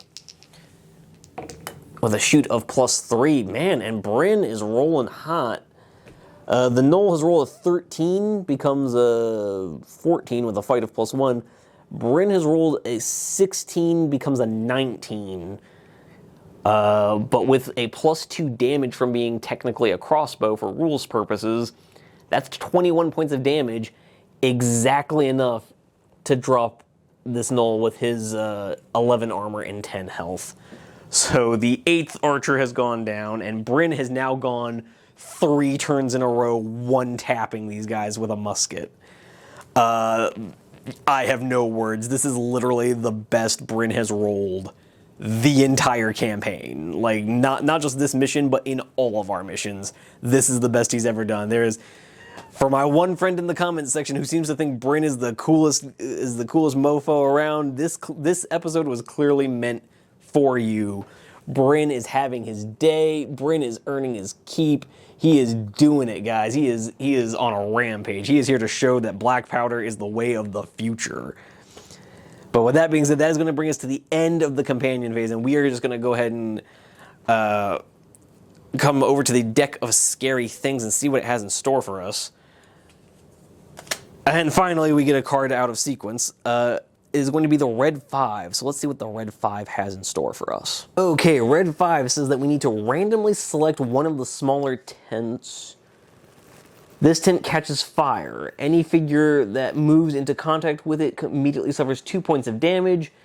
Ignore any event cards that place Gnolls in front of this tent. Okay, would have liked to see that a little bit sooner, but whatever. And we are just going to roll ourselves a d6 and see what we get here.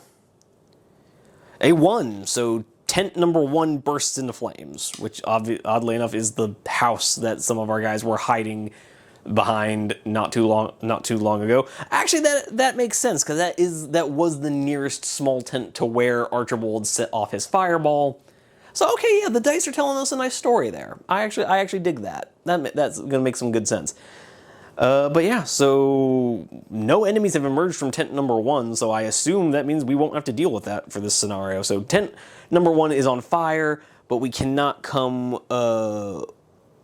within contact of that tent structure. I don't see why we would. But yeah, so Okay, I will see you guys at the start of the next turn. All right, coming into turn 8 here, guys, and take a sweep. Things are not looking so bad. We have three enemies coming in to fight us. Could be worse. Yeah, Tywin's kind of forming a bit of a line with Gwyneth and Thaddeus, oddly enough. And over here, we've got Bryn being a one-man killing machine. And over here we have tent number 1, this kind of abandoned Lorenthian house, just bursting to flames as Archibald's fireball finally makes itself useful, apparently burning alive any gnolls that would have been coming piling out of there. So, yeah, and actually I did, after I realized this was the tent that was gonna burn, I went ahead to see if there were any gnolls coming out of there. Yeah, there were. At one point we would have had another trio of gnoll fighters come out at us from here. So yeah, Archibald here may have only killed one archer with that fireball, but apparently he murdered an entire garrison of gnoll fighters. So you know what? Good job, buddy. I love you. But with that being said, I think we're gonna go into the ranger phase here. And it would actually, part of me wants to get hyper aggressive and charge these gnolls. The problem is that the same snap into combat rule that I've been using for my guys also applies to the enemy. So if Tywin rushes forward and tries to jump on this guy, his two buddies, if he tries to jump on Mr. Sergeant, his two buddies are going to kind of get in on that fight too. So I don't really love my odds there. So we're going to try being a little more cautious. So Tywin is going to move up. He sees these enemies rushing forward, and he doesn't like it one bit. He doesn't really want to. He doesn't want to wait for them to come to him. He doesn't want to kind of bum rush them and be reckless. But at the same time, he's not just going to sit back meekly as his friends look to him for guidance and courage. So he steps forward with the flaming tent in the background, silhouetting him, making him look particularly epic and badass as he steps around the corner, gesturing his sword pointed out directly in front of him. Bellowing a challenge to the Gnoll sergeant to see if he's I was gonna say man enough, but if he's Gnoll enough to face us. And Thaddeus is just gonna group activate to come with him. And go, caw, motherfucker, caw. And Gwyneth, what the hell, we'll have Gwyneth kind of rush up and do sort of a similar thing, but we're gonna hang her back a little bit just to prevent her from being a target. And that's going to be our ranger phase. That is the ranger phase dead and done. So now, creature phase, we activate the nearest enemy, which is Sergeant here. And he's going to come rushing in towards Tywin.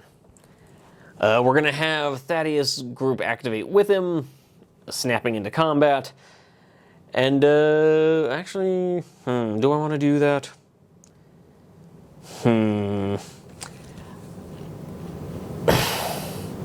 I do not, because we're going to have another Gnoll coming in a second. I don't want Thaddeus being the closest enemy, or being the closest friendly target. So Tywin is going to be all on his own, fight +5 against fight +4. Gnoll Sergeants are a fight +4, so that's going to be tough to deal with. Do I want to pop his frenzied attack ability?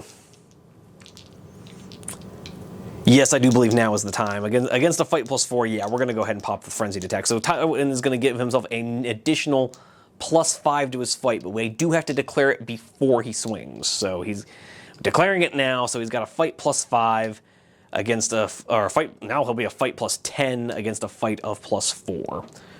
So as he steps out around the corner, bellowing his challenge at the Gnoll. That's where the other part where it just makes sense to activate it now. That he's having his Liam Neeson, I have a very particular set of skills moment. And bellowing his challenge saying, get over here. And other video game references. So fight +10 against fight +4. Okay, that's going to be a 10 becomes a 20. So the Gnoll has also rolled a 20. This is going to be a tough one because actually, no, it's not, because the Gnoll has rolled a 20, becomes a 24. So we are going to go ahead and activate the Hand of Fate reroll. I need Tywin to roll better. He does. Okay, excellent. So Tywin has rolled better. I've popped his Hand of Fate reroll and his Frenzied Attack reroll, but he has rolled a 16 becomes a 26. The Gnoll has rolled a 20, becomes a 24. But again, with the plus 10, I literally needed both of those heroic abilities, but it worked out. Tywin has done at this point 31 points of damage with his sword, which is still going to be enough to kill this Gnoll. So as the Gnoll Sergeant comes charging forward, he's kind of waving his partisan back and forth, looking to try and draw out Tywin's attack, only for Tywin to unexpectedly just chuck his shield at the Sergeant, bashing him in the face, and then hurling himself forward to decapitate the Gnoll with a single swing of his sword, taking his hand-and-a-half sword in both hands, bashing the Gnoll Sergeant's head clean from his shoulders. But the Gnolls behind him are undeterred. They may be seeing Tywin framed by fire and killing their leader, but Gnolls, loathsome as they may be, are not cowards. So this Gnoll swordsman will now rush forward, looking to avenge his sergeant, and who knows, looking to claim glory from the Shadowdeep. As Lady Gwyneth steps forward with her dagger at the ready, hoping to help Tywin stave off this fresh wave of attackers. So the Gnoll is still going to end up fighting Tywin. I just realized I have left Gwyneth's wounds on the other side of the table. There we go. So the Gnoll is going to be fight plus 2 against Tywin's fight plus 6.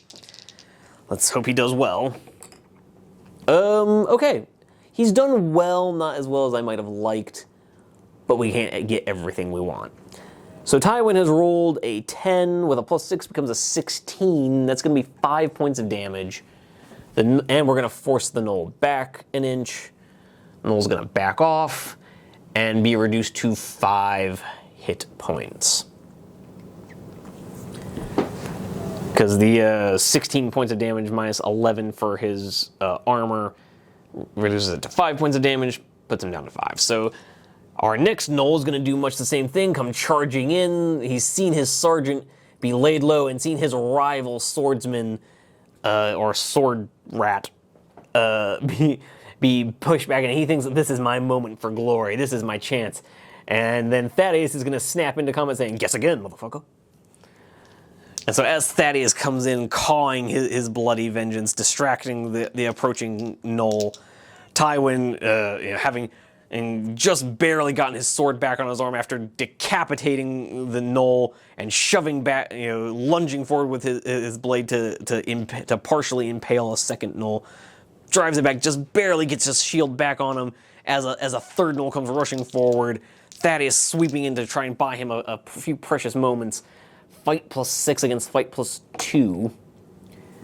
Oh dear. And the Gnoll has rolled an 18. It becomes a 20.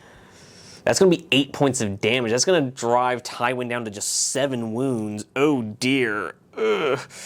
That is not what we wanted to see. But unfortunately for Tywin, enemies will never drive back friendly companions, no matter how badly they lose a combat. So Tywin, fortunately, gets starting to take a bit of a beating here. But we go over to the creature phase, and Eliza doesn't really have much to do here, so she's going to pop her Strong Will spell. It just gives you better will checks for the duration of the match. She's going to pop it on Archibald because he has a will of plus 0, so he's now going to have a plus 5 to will checks, and that's just going to be her whole activation. Actually, you know what? I think we are going to have Bruno activate.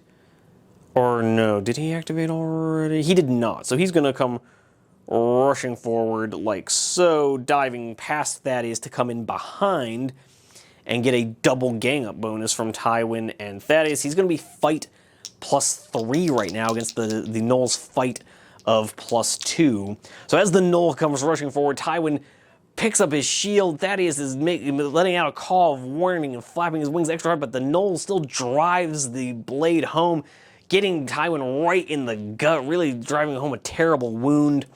And Bruno sees this happening and is like, "No, my friends!" and comes rushing forward underneath Thaddeus to drive back this foul foe. Fight plus 3 against fight plus 2. And it has somewhat worked, causing literally 1 point of damage. And driving the Gnoll back an inch out of combat from everybody. And so we're just going to kind of have him end up like so. And take literally 1 point of damage down to 9 wounds. So we have a pair of injured Gnolls. But have no fear, Bryn is here. Now, I am going to give he's going to dial up a shot against the more wounded Gnoll, who is going to get light cover from Gwyneth standing in the way. So it's going to be a shoot of +3 against a fight of +3. But as Bryn is seeing this clash, he's seeing Tywin bravely throw himself into a tide of Gnolls trying to protect him. He hurries up and gets that last of his powder primed in the pan, ready to fire off another shot, levels his crossbow against the silhouetted foe standing in front of a campfire, and is going to dial up another shot. Come on. So it's gone okay. Oh, actually, no, it's gone pretty well. So the Gnoll has rolled a 7 with a +3 becomes a 10. Bryn has rolled a 16 with a +3 becomes a 19. And so the Gnoll would take 19 points of damage, but the crossbow does give him +2, gets him to 21 points of damage. That would be enough to one-tap him. Man, so again, Bryn on a murderous rampage, killing 2 archers and now 2 spearmen, or 2 Gnoll fighters. Like I said, guys, Bryn is just doing work today. Bryn is doing work. But yeah, his second activation is just going to be to once again reload that hyper-deadly musket of his. Kind of looking over fondly at the burning wreckage of this tent. I do love the smell of burning rat in the morning. But yeah, that's going to be the end of our of this turn, with Archibald receiving some comforting words from Eliza as our friends duke it out with the enemy around this campfire, and Bryn just kind of loads musket with malicious intent. But that is going to bring us over to another pull from the deck of scary things. What does he have in store for us? A red 6. Let's find out what the red 6 means. All right, red 6 says place 2 specters in a random table corner. So let me grab a D4 real quick. And what table corner is it going to be? 4. So it's going to be the one immediately to the right of where the camera's been pointing. That's maybe not great, but could be worse. Would be nicer if we still had any magic attacks left. But I suppose we'll just have to deal with it. But they're not coming in a super terrible location. But with that being said, I will see you guys at the start of the next turn. Alrighty, coming into turn 9 here, taking a quick sweep of the board. Not really a lot to take a sweep of, but we have our 2 specters. You remember these assholes from the last scenario. Apparently, butchering Lady Sakai and her team wasn't enough, so they've come to get a little work done on Tywin. Now that, well, actually, this is actually could be worse, because these guys do have the undead keyword on them, and it just so happens that Archibald here, his 3rd spell is the Burning Light spell, which gives him like an area of effect spell against undead creatures. So it's like a +5 attack against undead creatures, I believe. I'll have to check that if it becomes relevant. But with that being said, we're going to launch into our Ranger phase, where Tywin is going to group activate with Bruno and Gwyneth. So first step is going to be Tywin's going to step forward, kind of mustering his strength, kind of clenching the wound in his gut as it's stepping forward, as Gwyneth does much the same with her first activation, and Bruno is just not, I mean, it's like, oh no you don't, and steps forward, ready to sink his teeth into this foul creature after having tasted his flesh already. But with second activations going, we're going to have Gwyneth go first, see if she can't get the kill. So Gwyneth is going to have she's already fight +2. She's going to be fight +4 right now against fight +2. See if she can't get some work done. She can, but the Gnoll has rolled a 10. And Gwyneth has rolled a 15, becomes a 19. So she's gonna do, she's gonna do like 8 points of damage. Again, no, she's only gonna do 7 points of damage. So it's gonna reduce the Gnoll down to 2 wounds.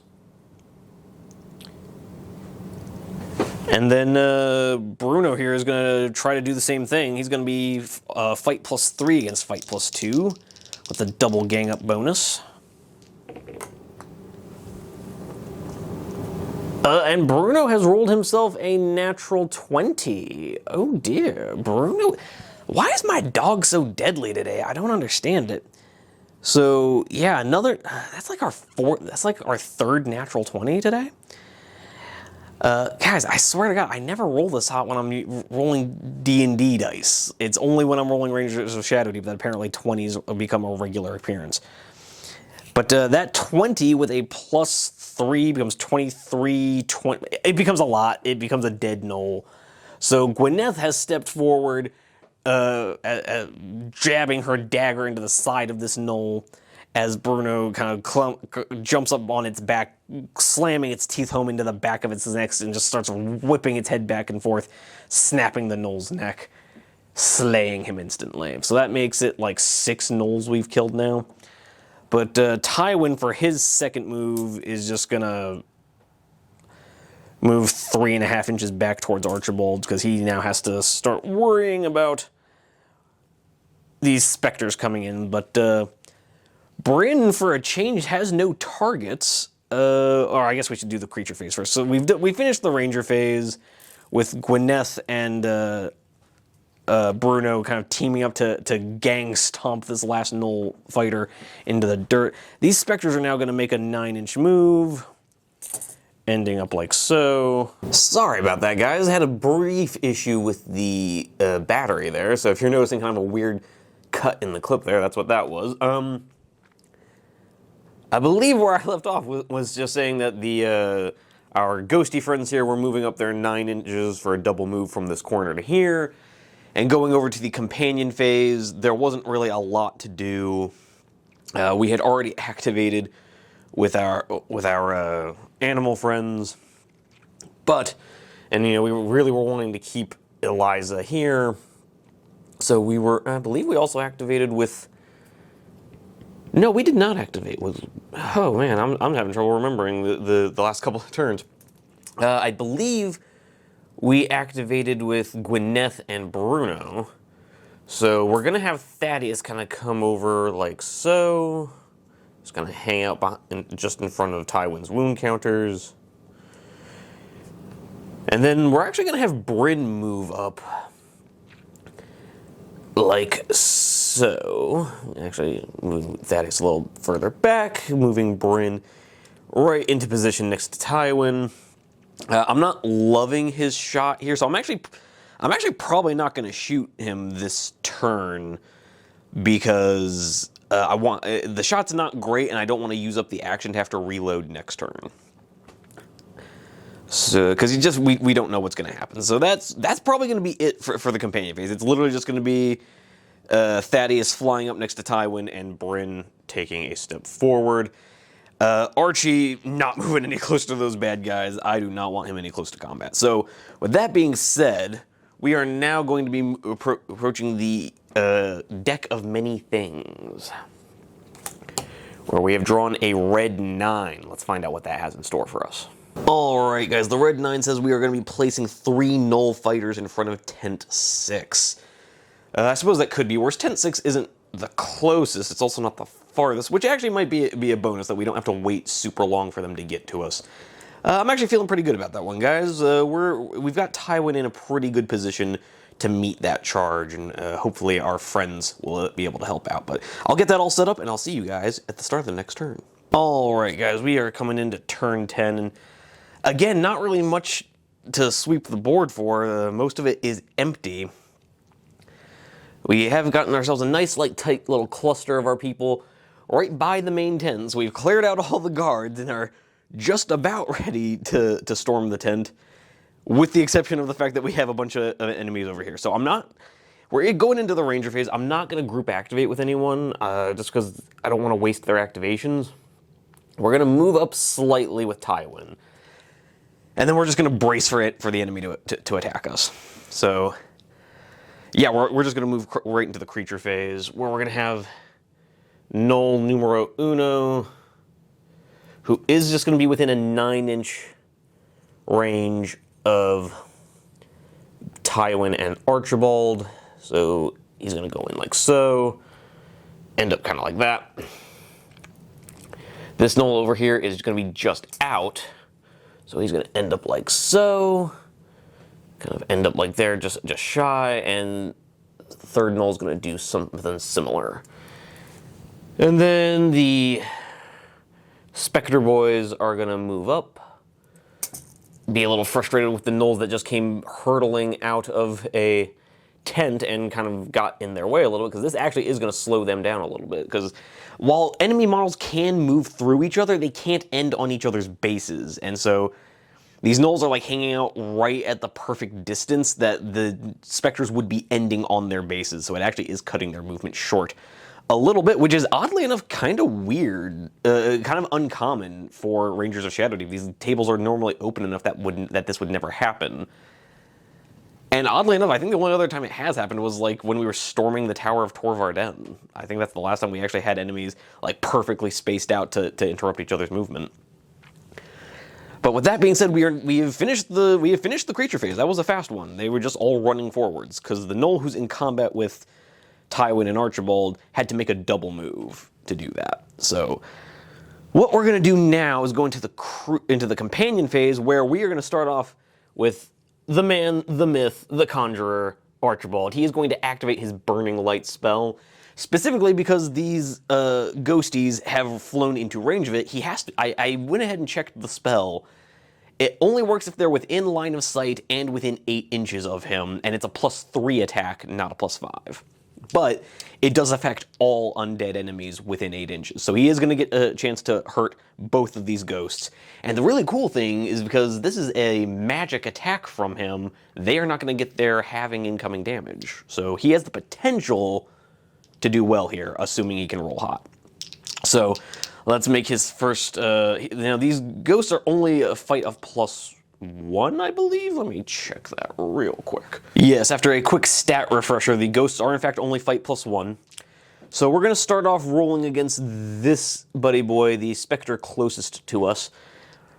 And so it's going to be Archibald's shoot of +3 against the ghost's fight of +1. And just for the record, guys, normally he would not be able to make a shooting attack while in combat with that Gnoll, but this is an area of effect spell, so I don't know if the rules even specifically mention rules for that, but I'm going to go ahead and say it's okay, because it's literally just him muttering some more archaic words into his torch and watching the light burn particularly bright, expelling a radiant energy as he sees these ghostly forms kind of peeling off from the general din of the Shadowdeep and becoming formless, becoming more defined shadows moving towards him as the light of his torch erupts in radiant light. So, shoot of +3. Unfortunately, so Archibald did roll a 10, but the ghost rolled a 20. So that first ghost just didn't care. The first ghost is like, yeah, cool, thanks for showing me where you are. And so now the other ghost, let's see if he rolls any better. Oh, crap. Okay, so yeah, the ghost rolled pretty well. The ghost rolled an 18. So apparently these ghosts really came to play. They are unimpressed with Archibald's fire. However, so that 18 becomes a 19. However, Archibald here, if you can even tell, there we go, has rolled a 17, which because of the +3 that he only gets because of the spell, that becomes a 20. So Archibald literally rolled like exactly enough to get the job done. If he had rolled a 16, it would have been a tie, and because it's a ranged attack, it would have meant no damage. So yeah, he's going to do, so 20 with the crit bonus, 25 magical damage. These things only have an armor of 10 and health of 10, so that's going to be a dead ghosty. So the spell at least did kill one of them. So that's something. I would have preferred if he'd killed both of them, but we can't get everything we want. So with that being said, we are going to continue the companion phase. I don't really know what else to do here? Yeah, we're just going to have Gwyneth kind of move up next to Bryn. Trying to give him some backup. Bruno going to kind of do the same. But with that being said, we're just going to go down to Bryn, our tracker, who... I don't even necessarily want to waste his shot trying to weaken down a ghost. We have a pair of gnolls, because they're going to be having the damage he does. So a part of me just wants to start putting shots into one of these unengaged gnoll fighters. Oh, but no, the gnoll fighters are going to have cover because of the bodies between Bryn and them. So yeah, we are going to have Bryn dial up a shot into the ghost. So he's kind of finally emerged from his sniper's perch. He was headed for the front entrance with Tywin when he suddenly heard the braying shouts of the gnolls emerging from this tent. But as he was getting ready to level a shot against them, lo and behold, he sees the flare of Archibald's torch and the spectral shadows approaching sees one of them kind of burst into an ethereal green flame as it's banished, but sees one more continuing completely unharmed, kind of getting into the shadow cast by Tywin. And so Bryn levels his musket. He doesn't know if the fire from his boomstick can do anything, but goddamn, he's gonna try. So he's gonna have a shoot of +3 against a fight of +1. Okay, so he's rolled. Oh, it's another natural 20, guys. It's another natural 20. That's what, like our 4th, 5th natural 20 of the game? Sure, let's just roll all the 20s that I've never rolled before in my life. Okay, sure. Okay, now I have to do math. God. 20 plus 3 becomes a 23, plus 5 from the crit bonus becomes 28, becomes 30 points of damage with the +2 from being a crossbow. Minus 10 for the armor, then cut in half, it becomes 20, then cut in half becomes 10, which is exactly how much health this ghost has.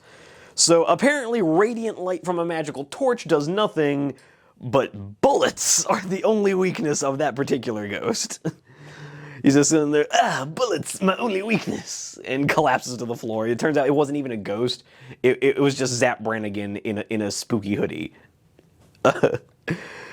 But anyways, his second action is going to be to reload that crossbow or musket. He's just going to look as this ghost bursts into an ethereal green flame, and he's just going to kind of waft his hand to clear the black smoke, suddenly on edge, not able to tell what is the smoke from his gun and what might be another specter coming to get him. But with that being said, it's time to come over to the deck of scary things and see what we've got coming up for us next. A red 10. I don't know what that is. Let's find out. All right, guys. Red 10 is going to have us place 1 Gnoll Sergeant and 2 Gnoll Fighters in front of tent 5. Apparently, these guys all really want to play with us. We have fully alerted the horde. They are coming at us in numbers. That's going to be another Gnoll Sergeant. This is going to be a rough one, guys. We've just now dealt with the Spectres, so maybe in this next turn we can deal with the Gnoll Fighters and brace for the Gnoll Sergeant. But I will get that set up, and I'll see you guys in the next turn. Okay, coming into turn 11 here, kind of sweeping the board where we've got our companions bottlenecked up against a tide of gnolls, desperately trying to keep our rangers away from the main tent of their leaders. I am kind of liking the narrative here, as much as this is kind of a frustrating bottleneck. And we do have more of our enemies coming out from this tent over here. Although at this point, I have to feel like we've dealt with all of the tents at this point. I can't imagine that there's. I haven't fully checked the card table, but I have to imagine there can't be many more gnolls coming at us. But anyways, we're gonna go into the companion phase, or the ranger phase. Sorry. Where Tywin is going to group activate with Archibald and Bryn, mostly because they're the only ones within range to do so. And we're going to start off with Bryn here, dialing up a shot at this gnoll kind of at the back. Them being as close as they are, I'm not going to give the gnoll cover. I think Bryn can handle it. He's going to have a shoot +3 against a fight of +2. Let's see if our deadly marksman can continue the trend. Okay, so he has rolled a 9 to the gnoll's 8. So the gnoll is going to get a total of a 10. He'll get a 12 But with 2 extra points of damage, I guess that will do 3 points of damage, bringing this guy down to 7. So I guess that's something. I'm gonna have to grab a D8 over here and put a 7 next to our Gnoll. So his, we haven't gotten to his second activation yet, but it's gonna be to reload the musket. So, but Tywin's first action is going to be to swing on this Gnoll in front of him. He's gonna have a gang up bonus of fight plus 6. Let's see if he can't make that work. Okay, barely makes it work. So, yeah, the Gnoll has rolled a 20, which I'm not gonna lie, guys, made me shit my pants for a second. Because that 20 with a plus 2 becomes a 22, but Tywin has rolled, I don't know if you can tell on the camera, he has rolled an 18. With a plus 6, does become a 24, so he does still win the combat. With a crit bonus, you know, the gang up bonus there kind of coming in clutch. Although, I mean, I guess not really. Even if he just rolled an 18 with a plus 5, he would have won. But needless to say, we don't even need to do the math here. It's safe to say that if you've rolled a crit bonus and won the combat, that's a dead Gnoll. So, let's see. At this point, that brings us up to like 6 dead Gnoll fighters. Yeah, with 8 dead Gnoll archers. And with that being said, I don't know if I love the idea of Archibald rushing forward to fight another Gnoll by himself. So he's not gonna. He's gonna go fight one over here with the help of Tywin. So he's gonna kind of rush through Tywin towards the wounded Gnoll. So to kind of construct the narrative here, the Gnolls have come charging out of their tent, seeing the enemy approach the home of their leaders, and have let out a roar as they've charged forward. Tywin, seeing the spears headed for his face, and has placed his shield out in front of him, and at the last second kind of knocks the leading spear aside, holding his sword straight ahead of him. He's too injured or wounded for anything dramatic, so he just lets the Gnoll impale itself on his blade, as Bryn lets off a shot that slams into the chest armor of the Gnoll next to him. But as Bryn is frantically reloading, realizing his shot, as the smoke clears, realizing his shot has not downed the Gnoll, Archibald sees the injured Gnoll heading in to attack Tywin, leaps forward, hoping to avoid the same fate of his friend Damien. But Tywin, for his second activation, is going to rush in to back Archibald up. So Archibald's second action is now going to be to attack this Gnoll, but at least he's going to have a gang up bonus. He's going to be fight plus 2 against fight plus 2. It's dice even, guys. Let's see what happens. Okay, so Archibald has actually not done terribly. The Gnoll has rolled a 6. Becomes an 8, obviously, and then so Archibald has rolled a total of a 15, so he's going to do 4 points of damage. That's not bad. That's not bad. And we are going to force him back. No, we're not. We're going to leave him there. So he's done 4 points of damage. The Gnoll goes down to 3 wounds. But that is everybody activated. Tywin has killed the Gnoll and moved.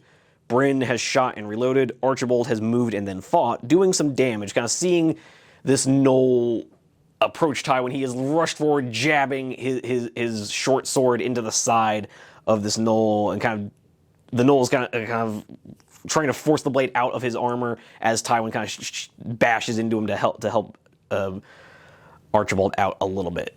It's important to remember that Tywin is down to 7 wounds, where Archibald is down to 9. A big part of why I felt comfortable doing that, because now in the creature phase, the Gnoll is going to attack the person with the lowest wounds, which is Tywin. So, as this Gnoll is getting ganged up on by a pair of filthy man things, he looks at Tywin and tries to kind of elbow him in the face, hoping to drive this bloodied ranger back, seeing him as the weaker target. Let's show him how wrong he is. So, Tywin has rolled a 13 to the Gnoll's 9. Yeah, so Tywin definitely wins that fight. Becomes his score becomes a 19, which is going to be more than enough to deal 3 points of damage. So this Gnoll has kind of leaned in to try and hit Tywin with an elbow, but instead Tywin just kind of deftly leans back, lets the arm sail past him, and then again, with having too many wounds for anything dramatic, just jabs his blade into the Gnoll's gut, driving it up into his heart, killing him in a moment. But he just barely gets his blade free of the Gnoll's gut, Gonna rotate him to kind of face the enemy here as the third Gnoll, the unharmed Gnoll, comes charging in, lets out a shriek of panic as this filthy man-human is hacking apart all his friends. So again, we are going to have Archibald snap into combat as well to keep up that gang up bonus. I gotta tell you guys, I do love that 1-inch snap into combat rule. It is really, really helpful.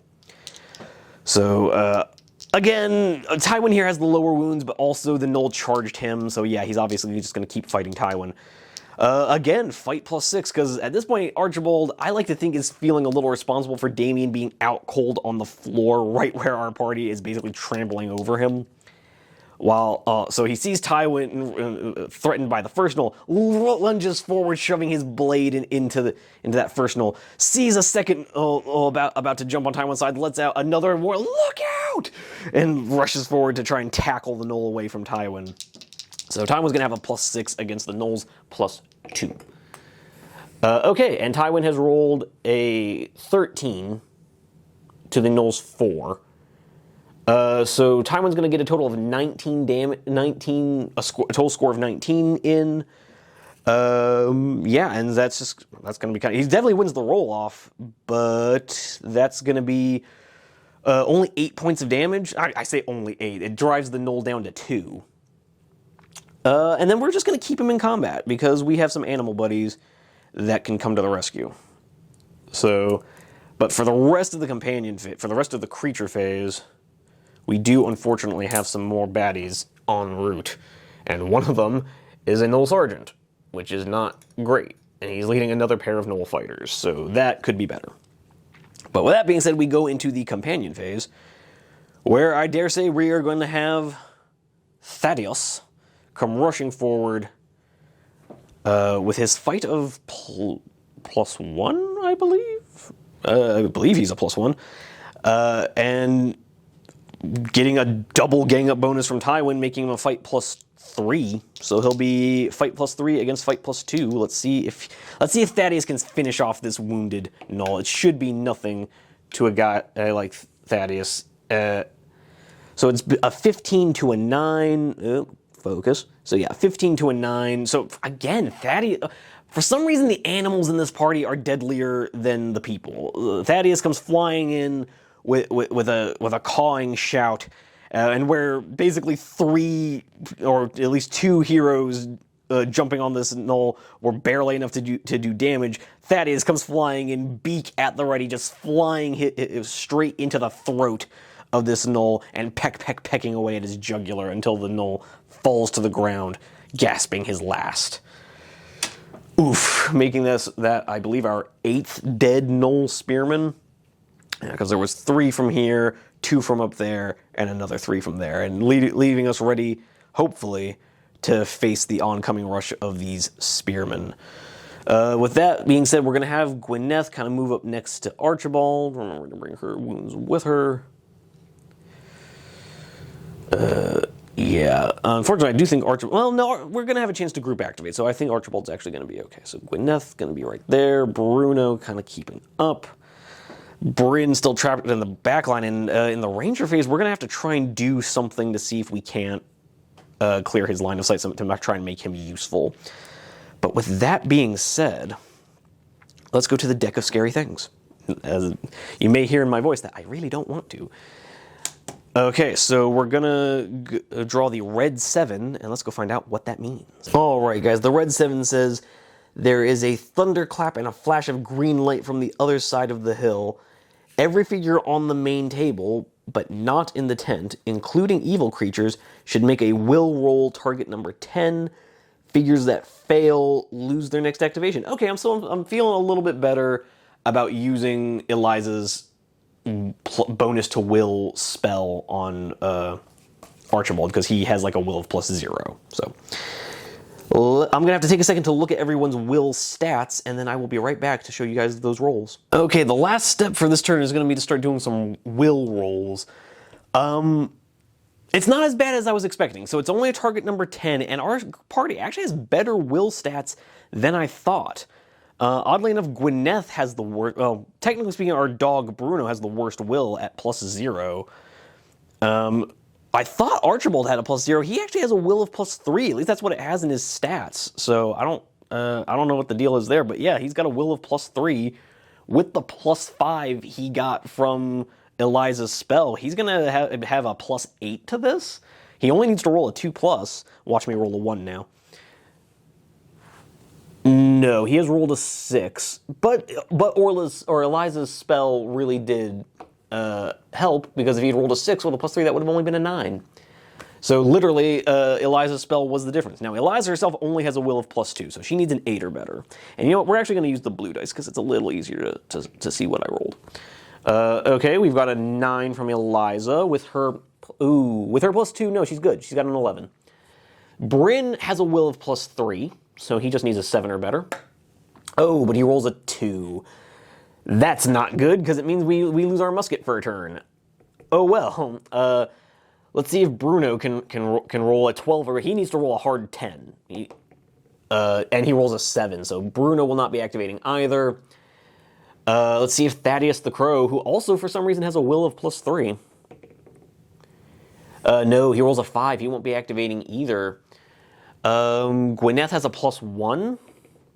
And she rolls a 19. So Gwyneth will be activating, as will Tywin and Archibald, but we will not be getting. So we will not be getting Bryn or either of our animal companions, guys. That's actually gonna be kind of an issue. Now, strictly speaking, you could argue that we only have one more turn because there's only one event deck, but the rules for the scenario are pretty specific that we have one turn. Or we have until the deck is exhausted and all the enemies are dead. So, yeah, we're going to have to see, because we haven't entered the tent yet. And as soon as we do, we spawn more enemies in there. So we're going to have to get a little creative about how we do this. Because I don't want to come all this way and not get to explore the tent, because I set it up, and also that's what the point of our mission is. So it feels a little silly to not see what happens there. Unfortunately, I'm just gonna have to do some thinking, and I'll see you guys at the start of the next turn. Alright guys, here we are going into turn 12. Did a little strategizing off camera, and I think what we're gonna do here is we are just gonna go for a bone rush on these three over here, and then hopefully next turn, before the turn ends, we'll be able to get people into the tent and see what's going on there. It would be a lot easier if we had Damien, because I would feel more comfortable sending him in first, but I really want to send Tywin in there first. But I need him to deal with all this scary over here. Fortunately, these gnolls are a little bit bottlenecked in these crates and whatnot, so Tywin is going to group activate with Gwyneth and Archie. Tywin is just going to come over like this, which fortunately will keep him out of pile-in range. Gwyneth is going to do something similar, kind of coming around. Thankfully, I'm really loving her 7-inch move, so yeah, she's going to kind of keep those crates between her and the gnolls. Bryn doing Archibald doing much the same, coming over here. And then we got to move everyone's wound markers, because everybody's injured. Because the Shadowdeep kind of sucks. So Tywin is now going to be in combat with two of his buddies that they have just finished laying low this party of baddies. They're seeing Thaddeus pick over the remains of the last gnoll they downed, and they see yet another pack of gnolls come rushing around, a roar on their lips. And Tywin, seeing his moment, seeing the crates kind of hampering the movement of the gnolls, he calls the charge, rushes forward. Gwyneth, normally being a discretion is the better part of valor type of person, sees this battered and injured ranger hurling himself forward to keep his friend safe and can't help but come to his aid. They've been through too much together to just let him die. And Archibald, seeing this again, is still just caught up in the fervor of, I can't let my friends die, I can't let my friends die, this is all my fault. So again, torch and blade at the ready, he hurls himself into the face of the foe. I'm going to turn Tywin just a little bit so that his shield isn't obstructing our view of the Gnoll spearman. But yeah, we are going to have Tywin swing first with the double gang up bonus. He's going to have a fight of +7. So fight of +7 to a fight of +4. Okay, so 16 to a 2. Yeah, this is working out. Okay, apparently the gang up bonus was the right move. Excuse me while I get Tywin off Gwyneth's base. Not very gentlemanly of him. But yeah, with a... camera focus. With a 2 from the Gnoll Sergeant, he's going to do no damage, even with his +4. But Tywin certainly wins with his 16 plus 7, becomes 23, 28 points of damage. Now, Gnoll Sergeants are a little bit chunkier. So I'm actually going to have to cut the clip here to go look at the Gnoll Sergeant stats. I don't know if 28 points of damage is going to do it. It probably will, but I just want to be super clear. All right, having taken a quick look at the bestiary, yeah, the Gnoll Sergeant has the same armor. He just has 12 wounds instead of 10. But still, the 28 points of damage Tywin just did is still going to be enough to one-shot the Gnoll Sergeant. So that is our second Gnoll Sergeant laid low. So apparently Tywin has led his glorious charge forward, and the sergeant, seeing this, lets out a roar, trying to rally his boys to drive off the man-things. But Tywin is just not having his charge, bringing his sword up in kind of a horizontal swipe, and just bashing straight through the Gnoll's halberd and bursting his head off from his shoulders. But we're not going to have our other companions step forward into the combat. I prefer the little meat grinder we seem to have set up for them with the crates. So, but going into the creature phase, we are going to have this Gnoll step in. I guess their second actions are just going to be to back up a little bit, take a step back. Gnoll is now going to, in the creature phase, is going to step forward into Tywin, be snapped into by Gwyneth and Archibald. Not by Archibald, just by Gwyneth. She's going to step into combat with the Gnoll. Actually, no, we'll have Archibald go ahead and snap in as well. Why not? For a second there, I was a little worried about spacing, but first of all, I don't want to cheese this. And second of all, if the Gnoll attacks Archibald, if the second Gnoll attacks, if this Gnoll here moves forward and attacks Archibald, hopefully we will have killed the first Gnoll and just be able to snap Tywin into the combat. So the first Gnoll has charged Tywin, seeing his sergeant have its head exploded by a flashing silvery sword. It's not actually silver, I just being poetical. And so he sees the sergeant's body collapse and rushes forward with his fight +2 to, again, Tywin's fight +7, as Gwyneth kind of does like a bit of a fainting, kind of a fainting attack over here to try and distract the Gnoll, while Archibald is literally just waving a torch in front of him, going, "Be gone, devil!" And so Tywin here is kind of swaying on his feet from exhaustion and wounds sustained, but his fight +7, ooh, okay, so Tywin has rolled another 18. I feel like he's rolling a lot of those today, but whatever. So the Gnoll rolls a 14, becomes a 16, but an 18 +7 is certainly going to be enough to splat the rat. And away goes yet another Gnoll fighter. I believe that makes number 9 at this point. And then sure enough, this second Gnoll is going to see the fire being thrown back and forth by Archibald, who's just kind of literally waving his torch in the face of the baddies. He's going to jump in, and our other heroes are going to snap in onto him. So Archibald is going to be the focus of this attack, because, again, Tywin may have fewer wounds, but the Gnoll charged Archibald. So as this pair of Gnolls have tried to surge forward and counter the charge of the man-things, Tywin is literally just relying on his friends, distracting the first Gnoll, and just kind of, again, doing kind of a drunken boxing, collapsing onto this Gnoll with his sword in front of him, again, driving the point through the Gnoll's neck, only to pull it out just as another Gnoll is rushing towards Archibald, and Tywin and Gwyneth kind of let out a Shaun of the Dead style, "Look out!" As Archibald is feeling pretty pleased with himself, looks over and sees another Gnoll crawling over these barrels to try and tear his throat out with what looks like some kind of underhanded dagger, like a reverse grip dagger type deal. So Archibald normally fight +1, but with 2 buddies, he's going to be fight +3 against the Gnoll's fight +2, because it always pays to have friends. Except here. Except here. It doesn't pay here. Archibald has rolled a 6, becomes a 9. Sorry, camera. Archibald has rolled a 6, becomes a 9. The Gnoll has rolled a 12, becomes a 14. Is going to be 3 points of damage on Archibald, who's going to go down to 6 wounds.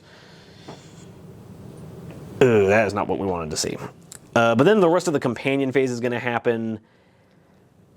Ooh, what to do? We're going to have Bryn be the brave and bold. He'll be Bryn the brave and bold, and he's just going to go open the tent. So he's gonna be the first one to enter the tent. We're gonna deal with all of how that works in a second. Eliza is going to join him. Thaddeus, on the other hand, is going to continue being the deadliest bird alive and fly forward, looking to get into combat with this Gnoll, because we really want to get rid of him so that we can free up our heavy hitters for the next turn. So yeah, we're going to handle Bryn's activations in a second, because it doesn't cost an action to go through the turn, it's just an action to move. So he will have a second action once he gets through the tent. Eliza so I guess we'll figure out what Eliza does once Bryn's done. So we're going to deal with him in just a second. But right now we're going to resolve Thaddeus's attack against the Gnoll. Thaddeus, fight +1, but with a triple gang up bonus. Because again, we literally have half our ranger band just ganging up on this one last Gnoll, just looking to stomp him the hell out. Yeah, this seems wildly unfair, but let's roll with it. So it's going to be as the Gnoll is sinking his dagger into Archibald's thigh. Thaddeus lets out a keening "caw, caw, motherfucker," and rushing forward. So let's see if his fight +4 to the fight +2 works out. Oh, it does. It's good. Thaddeus, continuing his streak, has rolled a 19. Let's see if I can't get a better look away from the glare there. Yeah, he's rolled a 19 to the Gnoll's 9. He is that much better than this Gnoll that he rolls a 9. He rolls 10. He rolls what you rolled, but +10. So with a +4, he's gonna have a 23, becomes a 20. He pecks the crap out of this Gnoll. And hey, he doesn't even get an asterisk next to this one. The last Gnoll he killed was like on 2 wounds, so it's kind of did you really kill him or did you just finish him off? This Gnoll, nah.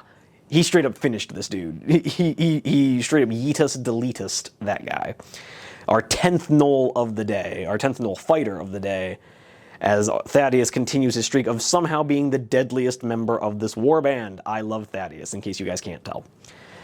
But yeah, so now we're going to resolve Bryn, and I'm going to actually have to cut the clip to take it. Well, actually, you know what? Let's go ahead and draw the tent card. We will do that in another clip, so I'll see you guys in just a sec. Okay, so here we have the 3 tent cards. Tent cards 1, 2, and 3. Now, because there's no one card, I have a 2, 3, and 4. And we'll just, tent card 2 will be tent 1, card black 3 will be tent 2, black 4 will be tent 3. So let's see what we've got here. We have drawn the black 3, which is going to be tent card number 2. So place a large fire in the center of the tent.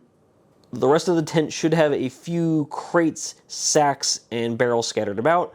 Place 1 Gnoll shaman and 1 cultist leader against the wall directly opposite the entrance. Place 1 Gnoll sergeant in each corner furthest from the entrance, and 1 cultist directly in front of the fire facing the entrance. Place 1 clue marker in each corner. So 4 clue markers, I guess? The Gnoll shaman will never move in this scenario unless compelled to do so by a hero. At the end of each turn the shaman is on the table, make a +3 elemental magic attack against a random hero in the room. This attack can be made against figures currently in combat. Fun stuff. So yeah, I will have to get that set up, and I will see you guys in just a sec. Alright folks, here we are with the interior of the tent kind of set up. You can see we've got kind of a cramped meeting space going on here with the camera folk, with the shaman and the cult leader kind of having their little talk over on the side of the tent, when very suddenly this leather-clad human has burst through the tent flap, as they've been hearing the shouts and cries and sounds of clanging steel outside. These leaders of this group have finally braced themselves and are kind of just wondering what the hell is going on. So Bryn has wandered himself into kind of a world of hurt. He's got a pair of Gnoll shamans, or a pair of Gnoll sergeants that, with their, I think, +4 fight, and their armor 11, health 12. The cult leader is even scarier with like armor, I believe armor 12, has like I want to say 13 health. And a +4 to his fight stat, a flat +1 damage. This guy's kind of scary. The shaman, stats-wise, he's nothing to write home about. Armor 11, 12 wounds, fight +1. Not anything to write home about, except for that +3 magic attack he'll be doing every creature phase. So kind of glad that I discovered this tent in the companion phase, because otherwise that could have really hurt. At least here I'll have some chance to get the rest of my crew in here to try to even the odds. But in the meantime, Bryn who would be well within his rights to just back out of the tent and try to bottleneck these guys at the tent's entrance, and certainly that would make filming this a lot easier.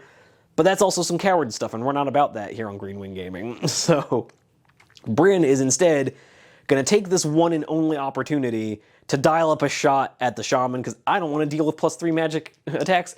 And also, I like to think Bryn has just, like, thrown open the tent flap, stumbled in, sees this creepy green flame in the middle of the tent, all these, like, creepy-looking cultists with their masks, which, by the way, if you're curious, the cultist here at the front is just a Warcry mini. You can find him on the Games Workshop website.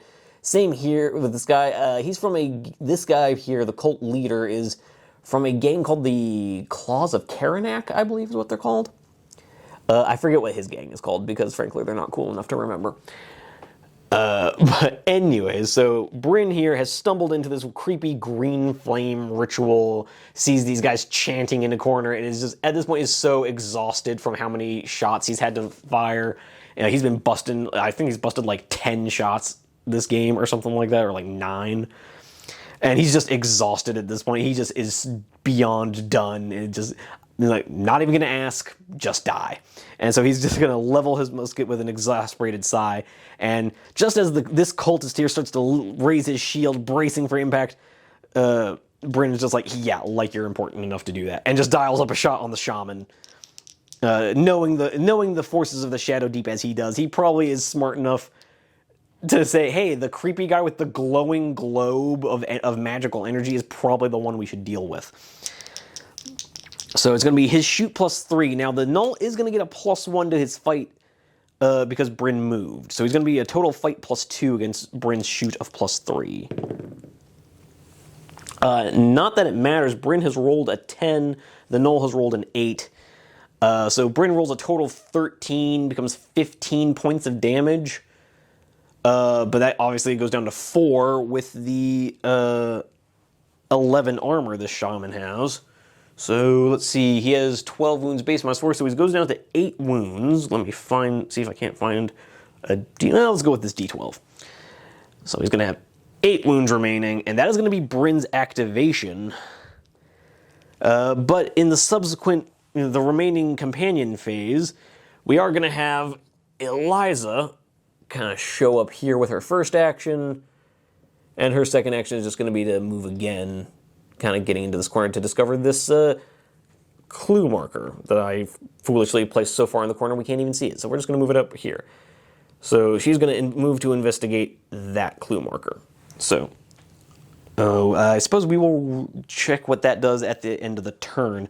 Subsequently, we're also going to have Bruno the dog show up and just be like, what the hell? So Bruno's activation is just going to be to come in here and burn his second action standing next to Bryn. So we have Bryn and his faithful hound, his faithful talking hound, staring down these weirdos in the tent. And that is actually going to bring us to the end of the turn, so we're going to pull a card from the deck of scary things. Now, I think there's supposed to be one more card in this deck. I think I might have shorted it. In any event, our card is a red 8, so we will go find out what that means in just a sec. Alright, so it turns out, guys, I did short this deck. There was supposed to be a red ace in this deck, and I realized I forgot to add it. There's not really a way for me to fix it this late in the game. Suffice it to say, we're supposed to have one more turn, but it does actually kind of work out because the red ace would have had 3 gnolls coming from tent 1. Tent 1 is on fire, so there wouldn't have been anyone coming there. So we're just going to have one more turn before we have to worry about the game ending or anything. But even so, even then, we don't really have to worry about that because we still have enemies on the table. So basically, as soon as we clear the tent, the game ends. But with that being said, Red 8 does place a vulture on top of the large tent. So we're gonna have to place the Dark Souls style giant vulture model that I've got in my collection. But I will get that set up, and I will see you guys in the next turn. All right, coming into turn 13 here, we have exhausted the deck. There was supposed to be one more card, but as we said, the dice seem to have predicted my error, and I've already made it so that error is basically it's inconsequential because tent number 1 burned out. We obviously could have drawn tent number 1 much earlier, and 3 extra gnolls would have been attacking us. But I don't really have a way to fix that, guys. So yeah, we're just gonna have to roll with it. So I also do apologize if the camera works a little shaky here. I am filming between these two tables. I had one table kind of off to the farther into my house, but the lighting was pretty garbage because there's no overhead light in the adjoining room. So you guys wouldn't really have been able to see what was going on, and I feel like that's maybe a little important when you're filming a battle report. But anyways, coming into the Ranger phase, Tywin is going to be activating with Gwyneth and Thaddeus, mostly because we have to deal with this giant Dark Souls style bird. Some of you who watched the Burning Light campaign will remember this guy. He appeared in 2 scenarios, even though he wasn't supposed to. But anywho, Thaddeus has just taken one look at this guy and gone, "What the fuck? That's my shtick." But first, we're going to have Gwyneth try to level the playing field here with a throwing knife. Now, this bird has like a fight of +0, but it does have an armor of 14. It literally has the same starting stats as Thaddeus. So Gwyneth's going to have to roll reasonably high to make this work. She has a shoot of +1 against the bird's fight of +0. And Gwyneth has rolled a natural 20, like the 6th natural 20 of the game. Where is this when my GM is around? God. Anyways, so Gwyneth has apparently had enough of the Shadowdeep. She just takes one look at this bird and is like, yeah, no, we're not doing that. Pulls out a... oh, wait, hold on. Damn it. Gwyneth actually can't do that because she already used her throwing knife. Yeah, that's how that works. So... but tell you what, we can correct for that easily. Tywin will run up, and we'll just say that was Tywin will run up with Thaddeus and Gwyneth. That'll be all of their first actions, and then we'll say that Thaddeus's second action is to roll that 20. How's that work, guys? Well, yeah, we'll just have to say that Thaddeus that we'll keep the rolls. It's a 15 and a 20. Okay, quick fix to that mistake. So we'll just keep the dice roll for the attack because these guys would have been able to attack anyway. So Thaddeus will have his first action be move in, everyone else has their first action to be move in, and then Thaddeus' second action is going to be to attack the bird because this time it's personal. And so the bird is going to take a 20 with a +3 because Thaddeus has a +1 fight with a double gang up bonus, so he'd be +3. So yeah, that it still works out. It still kills the vulture in one go. And then Tywin and Gwyneth's second actions are just going to be to enter the tent. And so, yeah, that's going to... We're going to have to cut the clip here to get them over onto the next table. But I will see you guys in just a sec to continue on, because that will be the end of the Ranger phase, and we'll go into the Creature phase. All right, coming into the Creature phase, unfortunately, despite how cramped this is, I'm actually going to pull away this wall, because we don't really need it. We know what the parameters of this room are. Where the companions are, they cannot move any farther back than that. So I'm just going to ask you guys to remember that. Removing that wall is going to make filming the rest of this a lot easier, because at this point, pretty much the rest of the game is going to take place in this tiny little space. So I am going to have to try and make this a little easier for myself.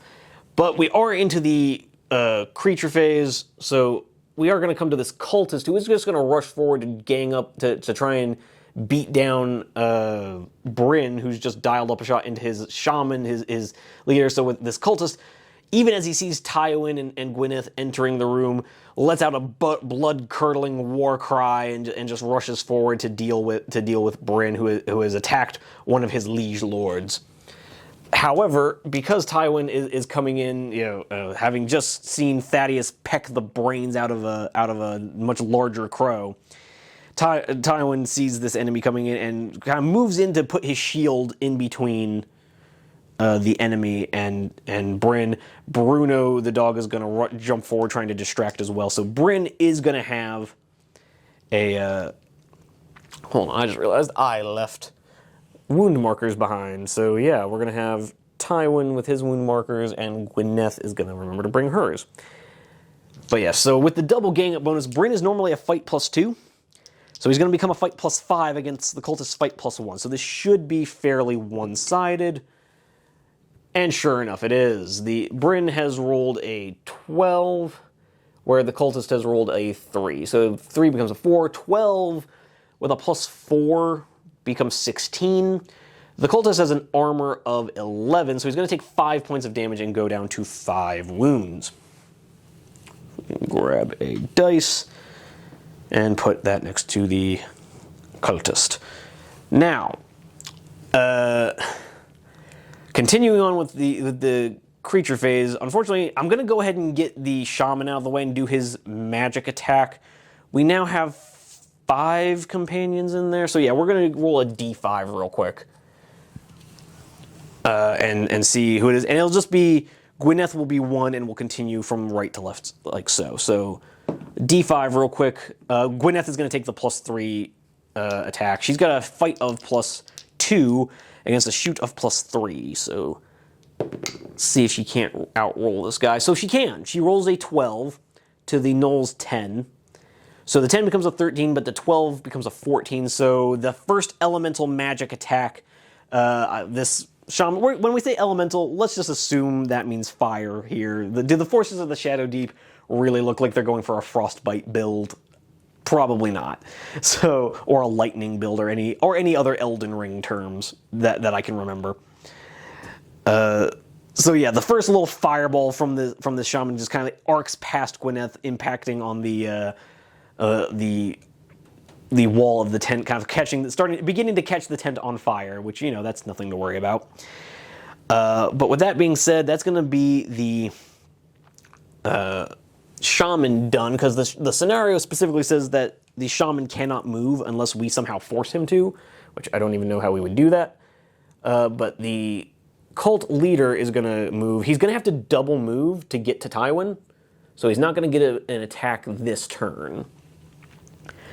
But yeah, and then we're going to have the shaman, the first sergeant, do much the same, charging into Bruno, and then this other Gnoll is actually just out of range because it's a 10-inch room, and both the sergeant and Eliza are on opposite ends. So a 9-inch move actually gets the sergeant just out of range of Eliza. He's going to be like an inch away, and we're not going to have her snap into combat because no. But that is the creature phase done. We have turned this into a big giant scuffle in the middle of the room. The sergeant is going to get into combat with Bruno, as I said a minute ago. And then Gwyneth is just going to snap into combat with him. Now, crucially, this does not protect us in any way from the shaman. It specifically said the shaman can shoot into combat. So we're going to have to try and finish this off, or try to break ourselves free here. So what we're going to try to do here, we're going to go into the companion phase. I'm not going to bring Archibald in here because he doesn't really... Yeah, we actually will go ahead and bring Archibald in here. We'll have him move to the front of that tent and just kind of pop out like this. So he's going to have a double move action to end up like so. So he kind of forces his way through his friends to kind of charge at the enemy, trying to add more gang up bonus here. Because that's the thing, all he adds here is more gang up bonus. We are literally just trying to use our weight of numbers to try and bulldoze this scuffle. It is a full-blown like soccer hooligan style, pub battle at the front of this tent. So apologies if all of the wound markers and mauls are getting a little confusing to watch, guys. I'm having trouble with it myself. But going into the companion phase, we're going to start with Bryn. Actually, no, we're going to start with Bruno. Yeah, we're gonna start with Bruno the Talking Dog, who's just. I like to think at this point, is adopting like a Cockney accent and is just like, "Oh, come on, have it, you Muppets," and is getting into this scuffle type battle, letting out the occasional bark, even though he can talk now. So Bruno is gonna go into the Gnoll Sergeant. He's a fight +1. But with Gwyneth and Archibald giving him a double gang up bonus, he's going to be a fight +3 against the Gnoll Sergeant. Who actually, I looked up, the Gnoll Sergeants are only a fight +3, not +4. So they're not as scary as I thought, but they're still pretty scary. So it's going to be dice even, and Bruno kind of needs to roll well here, because otherwise that Gnoll Sergeant can definitely cause him a lot of hurt. Fortunately, he has rolled well. Not well enough to kill the Sergeant, but enough to force him back. So... Oh, actually, no, never mind. Other way around. Yeah, sorry. No, the Sergeant has rolled a 12, which becomes a 15, which is going to become enough to... Ooh, unfortunately, that's going to be enough to take Bruno out of action, and we've already used our Hand of Fate reroll here, guys. So, the out-of-action table. Okay, so Bruno has rolled an 8 on the out-of-action table. That's just a close call. He doesn't have any non-standard gear, so he's just removed from play, which is unfortunate. He's not going to get as much progression, but he doesn't suffer any permanent injuries and didn't have any gear to lose on a close call. So, could be worse, guys. Could be worse. Not much worse, but it could be worse. Continuing on with the companion phase, we're going to have Bryn try to dial up an attack against this cultist, see if he can't just get some of the bodies out of the way here. So he's actually not going to have a gang up bonus because Bruno is gone and Tywin is engaged by the cult leader. So Bryn is just going to have his fight +2 against the cultist fight +1. Okay, so Bryn has rolled a 14 to the cultist's 9. So 14 with a +2 is a 16, but he's using his staff now. The musket... Like, the trackers, when they're in melee, use a quarterstaff. I just like to think of that as, like, the melee variant of his musket. So he does -1 damage. So his 14 goes to a 16, goes to a 15 for damage. -11 does 4 points of damage, which is only enough to get the cultist down to 1 hit point. Literally, if he had rolled 1 higher, he would have killed it. But sadly, it's just not in the cards. Or the dice roll, in this, as it may be. But with that being said, is there any point in moving him and trying to push him back? I don't think there is, guys. Yeah, that's just kind of where the companion phase ends. We would draw an event card here, but there isn't one to draw. It would have just been 3 gnolls come out of the burning tent, but they can't because it's on fire. So that's going to bring us to the end of the turn, and I will see you guys at the start of the next one. Okay, coming into this fight, we are going to see, coming into the Ranger phase, I should say, and we're going to just go ahead and group activate with Eliza and Bryn in the Ranger phase. Oh, sorry, I forgot to roll on the clue marker table for what she found. So let's do that real quick, with the blue dice preferably. So she has rolled a 1 for the clue marker. So let's see what that first clue marker is. The scrolls. Any figure that finds the scrolls may pick them up as a free action. It does not take up an item slot. If the scrolls have already been found, a treasure token is discovered instead. But we haven't found the scrolls before, so we have found the scrolls. So apparently, if you guys remember at the beginning of this game, the narrative was that we saw the cult leader hand off some scrolls to the Gnoll shaman. We have apparently discovered those scrolls. So coming back over here, that is going to be Eliza. So Eliza did that like 2 turns ago, and we just forgot to check it. But Eliza's first action is going to be, I think it's going to be to come over here and engage the cult leader. It puts her in a bit of a precarious situation, because if Tywin can't break free of this combat, that sergeant is going to come in and probably mess Eliza up pretty bad. But we've gotten so late in the game that, yeah, we're starting to have to take some risky plays here. So Bryn here is now going to make his first activation and try to end this fight with the cultist. That, he hears the yelp of Bruno as the Gnoll sergeant kind of stomps down on him and knocks the poor dog unconscious, and is now just kind of repeatedly bashing this cultist in the face with his musket, desperately trying to break free.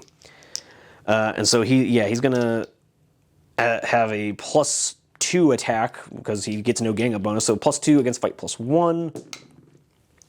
Apologies, my friends. So yeah, it's just an 11 +5. I figured rolling into this wall would be a little easier, but it seems to be sending the dice scattering everywhere. But yeah, so an 11 versus a 5. The 11 becomes a 13.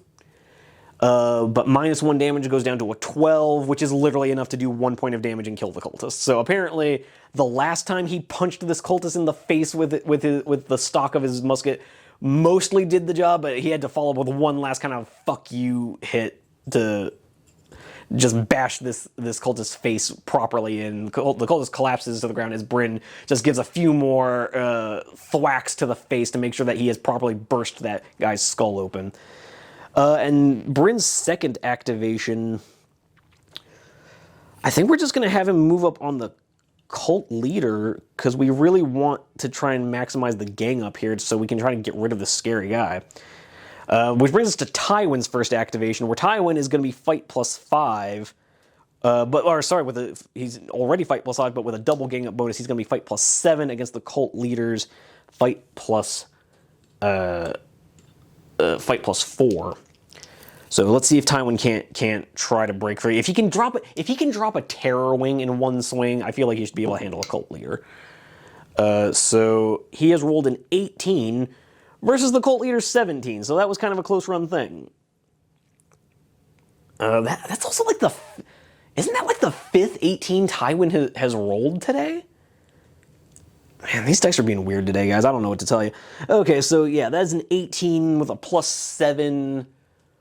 There's a 25, it becomes 30 points of damage. Even with the cult leader's improved stats, like an armor of 12, that goes down to 18 damage. He doesn't have 18 wounds, guys. He has like 14 wounds. So the cult leader goes down. So as this cult leader has come rushing across the table, rushing across the tent, bellowing his cries to the foul forces he serves, he gets there just as one of his Gnoll companions is stomping out a dog, but his fellow cultist collapses to the ground. His devotion to the forces of darkness not enough to, counteract having his skull caved in. And is distracted a little bit as Eliza is just kind of throwing up the jazz hands in his face, like, "Hey, look over here!" And Tywin is just not having it. Summons up the last of his strength, and just with a mighty wood-chopping swing over his head, brings his sword down and just bashes the head in of this mighty, mighty cult leader with his very fine headdress. Splits it right down the middle, bursting his head in half. But yes, and so for a second activation, Tywin is just gonna come over here and lock up this sergeant and not give him a chance to attack Eliza. But with all that being said, I just realized I have long since left behind Archibald's wound marker. He is still on 9 wounds. He does not just get to suddenly heal because he walked into a tent. So yes, he is on 9 wounds. He is in combat with a sergeant with just Gwyneth to help him. That's not great news. But going into the creature phase, we're going to resolve the fight between Tywin and the sergeant first. So it's going to be the Tywin has burst the head of the cult leader and leapt himself across the crates, trying to stop this Gnoll from attacking the healer he has sworn to defend. Man, I just realized Tywin has been spending this whole game just like desperately hurtling himself across the table from one enemy to another, and taking a lot of really nasty hits just trying to keep his people alive. But I guess that's what you get called a hero for. So, fight +5 against fight +3. Oh, we have our like 6th natural 20 of the game. Because sure. So Tywin has burst the head of the cult leader, leapt across these, or mechanically he actually just walked around the crates. But we're gonna say narratively he leapt across the crates because it makes him sound cooler, and that's what we're here for. Leaps across the crates just in time to intercept an approaching spear strike from the sergeant, from this Gnoll sergeant, and literally it's not even an aimed strike. It's not even that he like intended to kill this this sergeant. He was just so desperate to protect Eliza that as he went flailing across these crates, kind of stumbling and more like falling on the sergeant as opposed to like actually tackling him, and just happened to stumble on him in such a way that he lucked out and his sword just found a gap in the armor and literally pinned the sergeant to the wall with the force of how hard he threw himself across the crates, removing the sergeant. So we've removed one sergeant in the creature phase. And now we're going to come over and resolve the attack here. Now, Gwyneth and Archie both have equal amount of wounds, so there's not an easy way to say who he attacks, so we're just going to randomize it real quick. Odds, he attacks Gwyneth. Evens, he attacks Archie. So he's rolled an 11, he's going to attack Gwyneth. Gwyneth's luck is not holding today, because she's already been the subject of a magic attack and is now being attacked by a freaking dog man with a halberd. I'm just gonna move over here for a bit of a better view. We're gonna just make this a little more cinematic. So it's gonna be, she's gonna have a gang up bonus, so she's gonna have a fight of +3 against a fight of +3. It seems to have paid off. No, it does not pay off. Oh dear. The Gnoll has rolled a 14, becomes a 17. She has 11 points of damage, takes 6 damage, and goes down to 3 wounds. Oh dear. Now again, the rules state an enemy will never force a hero back. But still, she's down to 3 wounds, and that's not great. Now we have to randomize who's going to be attacked by the shaman. And unfortunately, we still only have 5 companions in there because Bruno has gone down. So now we got to roll another d5. 2 becomes a 1, so that's just going to be Archibald taking the hit. So it's going to be fight +1 against a shoot of +3. Fortunately, the shaman has rolled a natural 1, and Archibald has rolled a 5. Yeah, so his 6 beats out a 4. So yeah, so far the magic attacks have not been super impressive. The shaman has just hurled yet another little minuscule fireball. It's more like he just kind of is snapping his fingers, trying to get a fireball going, and it's just like sparking in his hand and not quite catching. He's feeling very lame and he's looking at all of his companions just dropping around him and starting to panic a little bit, like snapping his fingers faster and faster, trying to get a fireball to spark. But that being said, we're going to go into the companion phase, where Archibald is going to try to even the odds. Well, first of all, we're going to have Thaddeus come in. So Thaddeus, with his 9-inch move, is definitely, he was right next to the entrance, is definitely going to be able to get to the sergeant, and he's going to try and fight him. So he's going to be a fight +3 against fight +3. Let's see if he can do it. He can. We've seen another natural 1 on the blue dice, and 18, yet another 18 from our green dice, with a +3. Yeah, 18 with a +3. That becomes a 21, becomes 26 points of damage. -11 is 15 points. Yeah, so Thaddeus proving he is the deadliest of deadlies. That is the 4th Gnoll Sergeant we've dropped down, and Thaddeus has just one-tapped a Gnoll Sergeant. I don't have any words, guys. I don't know what's happening right now. So Thaddeus has just come swooping in through the burning walls of this tent, letting out a ferocious caw as he just drives forward. Again, I think it's a competition between Bryn and Thaddeus for who's racking up the most bodies in this scenario. This is just an absolute bloodbath, guys. Yeah, so we've had some bad luck, but we've also had some really clutch 20s and some really clutch 18s coming in, saving our butts here. But yeah, with Thaddeus coming in one-tapping that Gnoll Sergeant again, he was not content with just pecking out the eyes of 2 Gnolls and then finishing an honor duel against a much larger crow. He had to come in here and one-tap a sergeant just to assert his dominance over the pesky humans. So Gwyneth is just gonna watch in kind of a mixture of horror and relief as Thaddeus just pecks out the brain of this Gnoll Sergeant, and is just gonna limp her way over to this investigation marker, and we're gonna roll what that is in just a second. Well, let's roll it now. So it's an 11. We'll have to see what an 11 does in a second. And Archibald, rather than growing to try and fight the shaman, he's just going to double move into that investigation marker and see what that is. A 17. So we've got an 11 and a 17. We'll have to go see what those are in a second. That brings us to the end of the companion phase, brings us to the end of the turn. And let's go see what the investigation markers we found are. Okay, guys, so looking at the 17 first, it says make a perception roll, target number 10. I believe Archibald... no, actually, Archibald doesn't have any perception skills, so it's just he's looking for a 10 or better. But he has rolled an 18, yet again. And so, yeah, he's passed his perception check. If successful, the figure finds a peculiar skull mask. This mask may be picked up as a free action and carried even if it has no item slots available. So yeah, we have found a skull mask. Cool. Not real sure what that does, but we have found a skull mask. Now let's look at 11.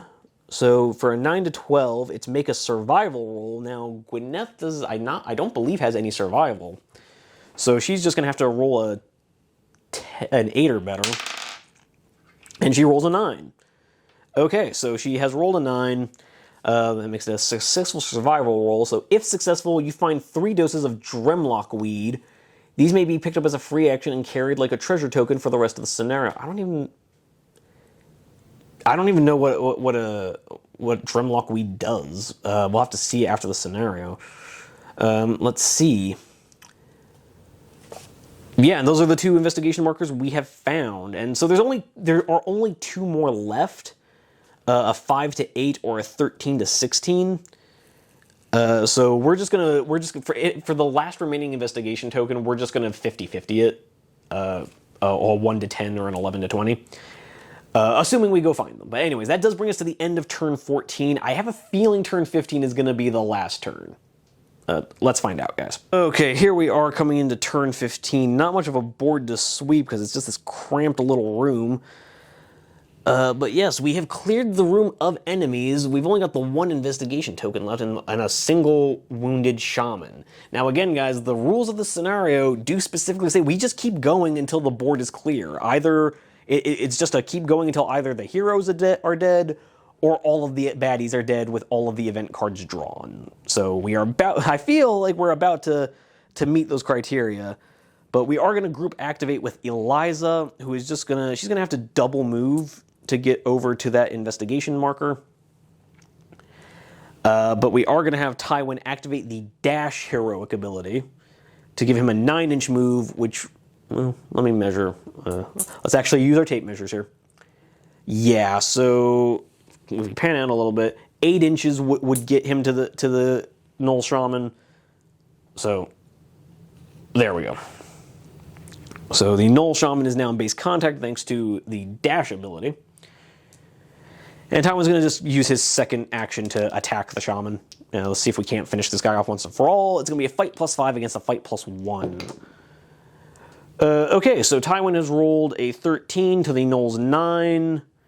Let's see, a 13 +5 is 18, but the Gnoll has an armor of 11.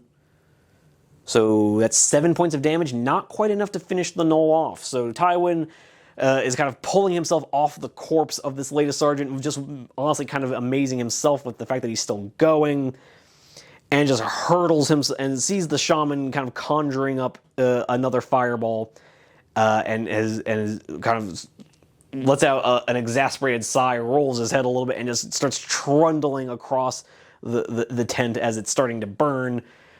Sword just held straight out in front of him. The Gnoll kind of sees him at the last possible second and whips his dagger out in front of him to fend Tywin off, but not before Tywin manages to impale him through the shoulder with this kind of half-drunken charge as Tywin is sort of barely able to stumble his way across the table. He's so battered, one of his legs is hurt.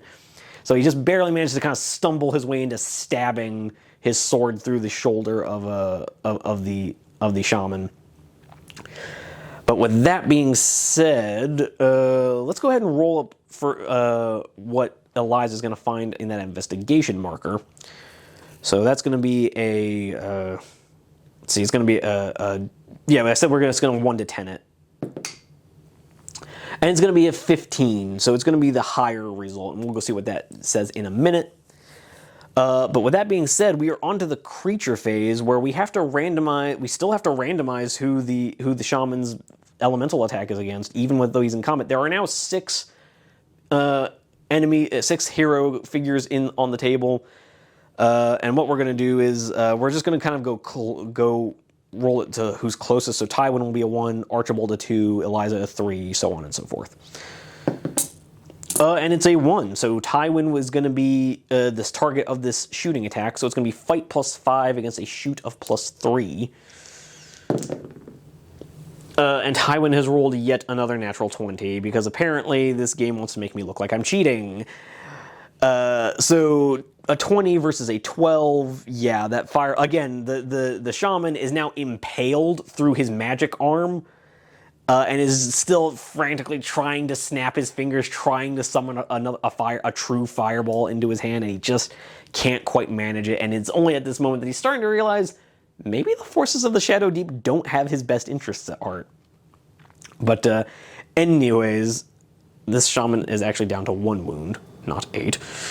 And so we're going to have Bryn here come in and try to finish things off. I feel like he deserves the final blow. So he's just going to come in here and try to gang up on this shaman, who Tywin is now pinning to the wall of the tent. His sword has pierced through the shaman's shoulder and through the wall of the tent, kind of pinning the shaman to the wall of his own hideaway. And let's see if Bryn, with a gang up bonus, will be fight +3 against a fight +1. But somehow has managed to screw this up, because the shaman has rolled a 9, where Bryn has rolled a 2. Guys, come on. This is a little embarrassing. So Bryn walks up, kind of runs around the creepy green flame, comes in to try and club the shaman, but the shaman just lashes out with his dagger, and Bryn's strike just kind of goes over the short little midget shaman's head and just kind of strikes a pole holding up the tent wall, causing much embarrassment and laughter from the studio audience. And so we're just going to move on to Thaddeus, who's going to fly around here, doing much the same. He's going to be a fight +3 against the shaman's still only a fight +1. And Thaddeus has rolled a 19 to the shaman's 5. So apparently, guys, in a situation where a bloodied and heroic ranger, a deadly and accurate tracker with a musket, and a bird, the bird is the deadly one. The bird is the one that the shaman is helpless against. Oh, a mighty sword coming to impale me. Nah, I'm fine. Oh god, a hyper-advanced musket coming in to cave my skull in. Nah, I got this, fam. A bird? No, my only weakness. So Thaddeus lets out another caw-caw and just flies between the two humans, dashing into the shaman's creepy mask and just pecking out its eyes and just collapsing it to the ground in a frenzy of kind of bloodthirsty caw caw caw, and just blood and viscera showering off of his corpse, because again, Thaddeus is the best boy. Thaddeus is the hero we deserve. I present to you Sir Thaddeus, hero of the Kingdom of Alladore. The true ranger. I feel like by the end of this campaign, what it's going to be is that it's going to turn out that Tywin was the animal companion and Thaddeus was the ranger all along. But anyways, guys, that is the shaman finally down, so there's not really any point in continuing the companion phase. But with that being said, let's go find out what the final investigation marker was, and then we can wrap up. Alright, so the result for this roll, because we rolled the higher result rather than the lower, it says make a navigation roll, target number 8. So let's go ahead and do that.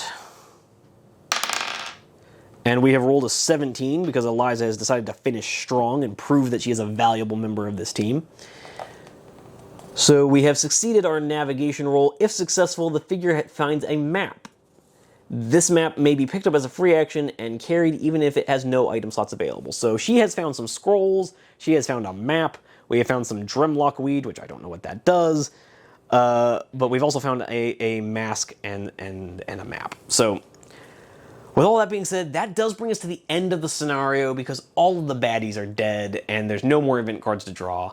But with all that being said, I'm going to tally up some experience, find out where things stand, and then I will see you guys in the outro. Well, there we have it, folks. Another game in the books. We have finished Scenario 2 of Ghost Stone, and this one was almost as punishing as the first. This is probably the most difficult of at least the expansion missions that we have played through, but like I said, we were probably a little underleveled for it.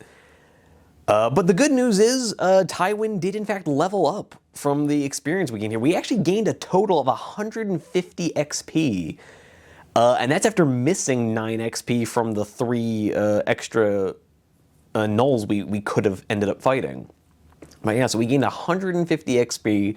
So not only did we reach level 12, but we're actually not that far from reaching level 13.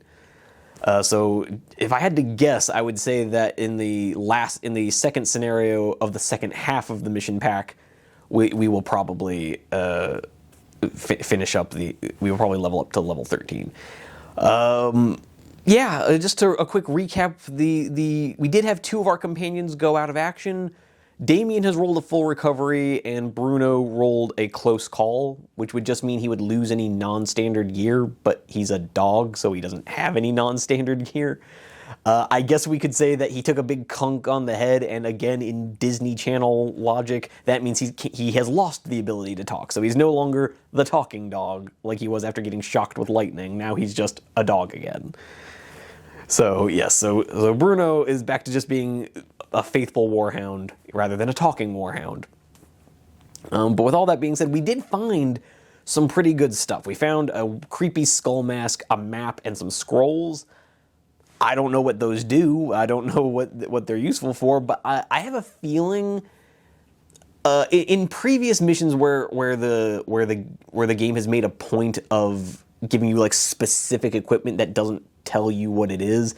The fact that in the progression section at the end of this scenario, like you get 20 XP for finding the map, you get 12 for finding the scrolls, or that might be the other way around, but anyway, you also get 12 for finding the skull mask. The fact that those get you experience points and they're like so hyper specific that they've been added to your inventory without taking up any slots, that feels significant. I have a feeling that that's going to come up later. I have a feeling that those are probably going to be relevant later in the mission pack. But with that being said, this was a tough one, guys. This was a slog. I'm honestly amazed it didn't go worse for us. With how many enemies we were up against and how many of them had some pretty solid stats, it's a miracle that we didn't have a few more people go out of action. Gwyneth made it out by the skin of her teeth. Archibald is looking a little rough. Tywin, ditto, looking very rough, taken down to 7 wounds, I think. But yeah, so, and that was with using a healing spell, so that's kind of remarkable. But with all that being said, there's not a whole lot else to say. We've had a successful raid on a enemy camp. We annihilated the close guards guarding the leaders of this force. This isn't meant to represent us like completely higher Gnoll, the entire like enemy force that's moving to reinforce their army in that big northern battle from the first scenario. This was more like a decapitation strike, hoping that this particular batch of reinforcements will kind of turn in on themselves and kind of descend into chaos. So might cause a bit of a delay of more reinforcements to the enemy. But hopefully the map and scrolls and stuff will also give us an intel advantage in a future scenario. Who knows? Joseph McCullough is pretty good about writing that sort of stuff into his missions. But anyways, I really enjoyed this one. It was really tricky to film, having to bounce between the big table and the smaller one for that tiny little room. So I do apologize if some of the camera work got a little sketchy towards the end there. I was really having trouble figuring out how to effectively film that tiny little brawl we were having right at the tent entrance. But other than that, yeah, I had a blast playing. Filming was a little weird, but I had a blast playing. I hope you guys enjoyed watching. If you've made it this far in the video, I really do appreciate it. Just another quick reminder to maybe hit the like button. Consider subscribing if you want to see more of these. We should have more scenarios coming up in the subsequent weeks every Friday. So if you've enjoyed this content, I would sure love to see you again. But other than that, please do leave a comment. I really like hearing from you guys. I really do. So I would like to know, have any of you played the Ghost Stone mission pack? Did you enjoy it? Did you not? If you're only watching along, what do you think of it? Do you think that this is kind of a weird way to do the mission? Or do you think it's brilliant? I genuinely would love to hear your thoughts, because I still don't know what I think of this mission. I still don't know how I feel about this whole running 2 separate ranger parties thing. It's a little weird, but I am kind of enjoying it. If nothing else, it's probably one of the stronger narratives of the mission packs, so I can't be too mad about that. I'm very much a narrative kind of a guy. But with all that being said, I can't wait to hear from you guys in the comments section. I can't wait to see you guys over in some of our other videos. But in the meantime, happy wargaming. Onward to glory!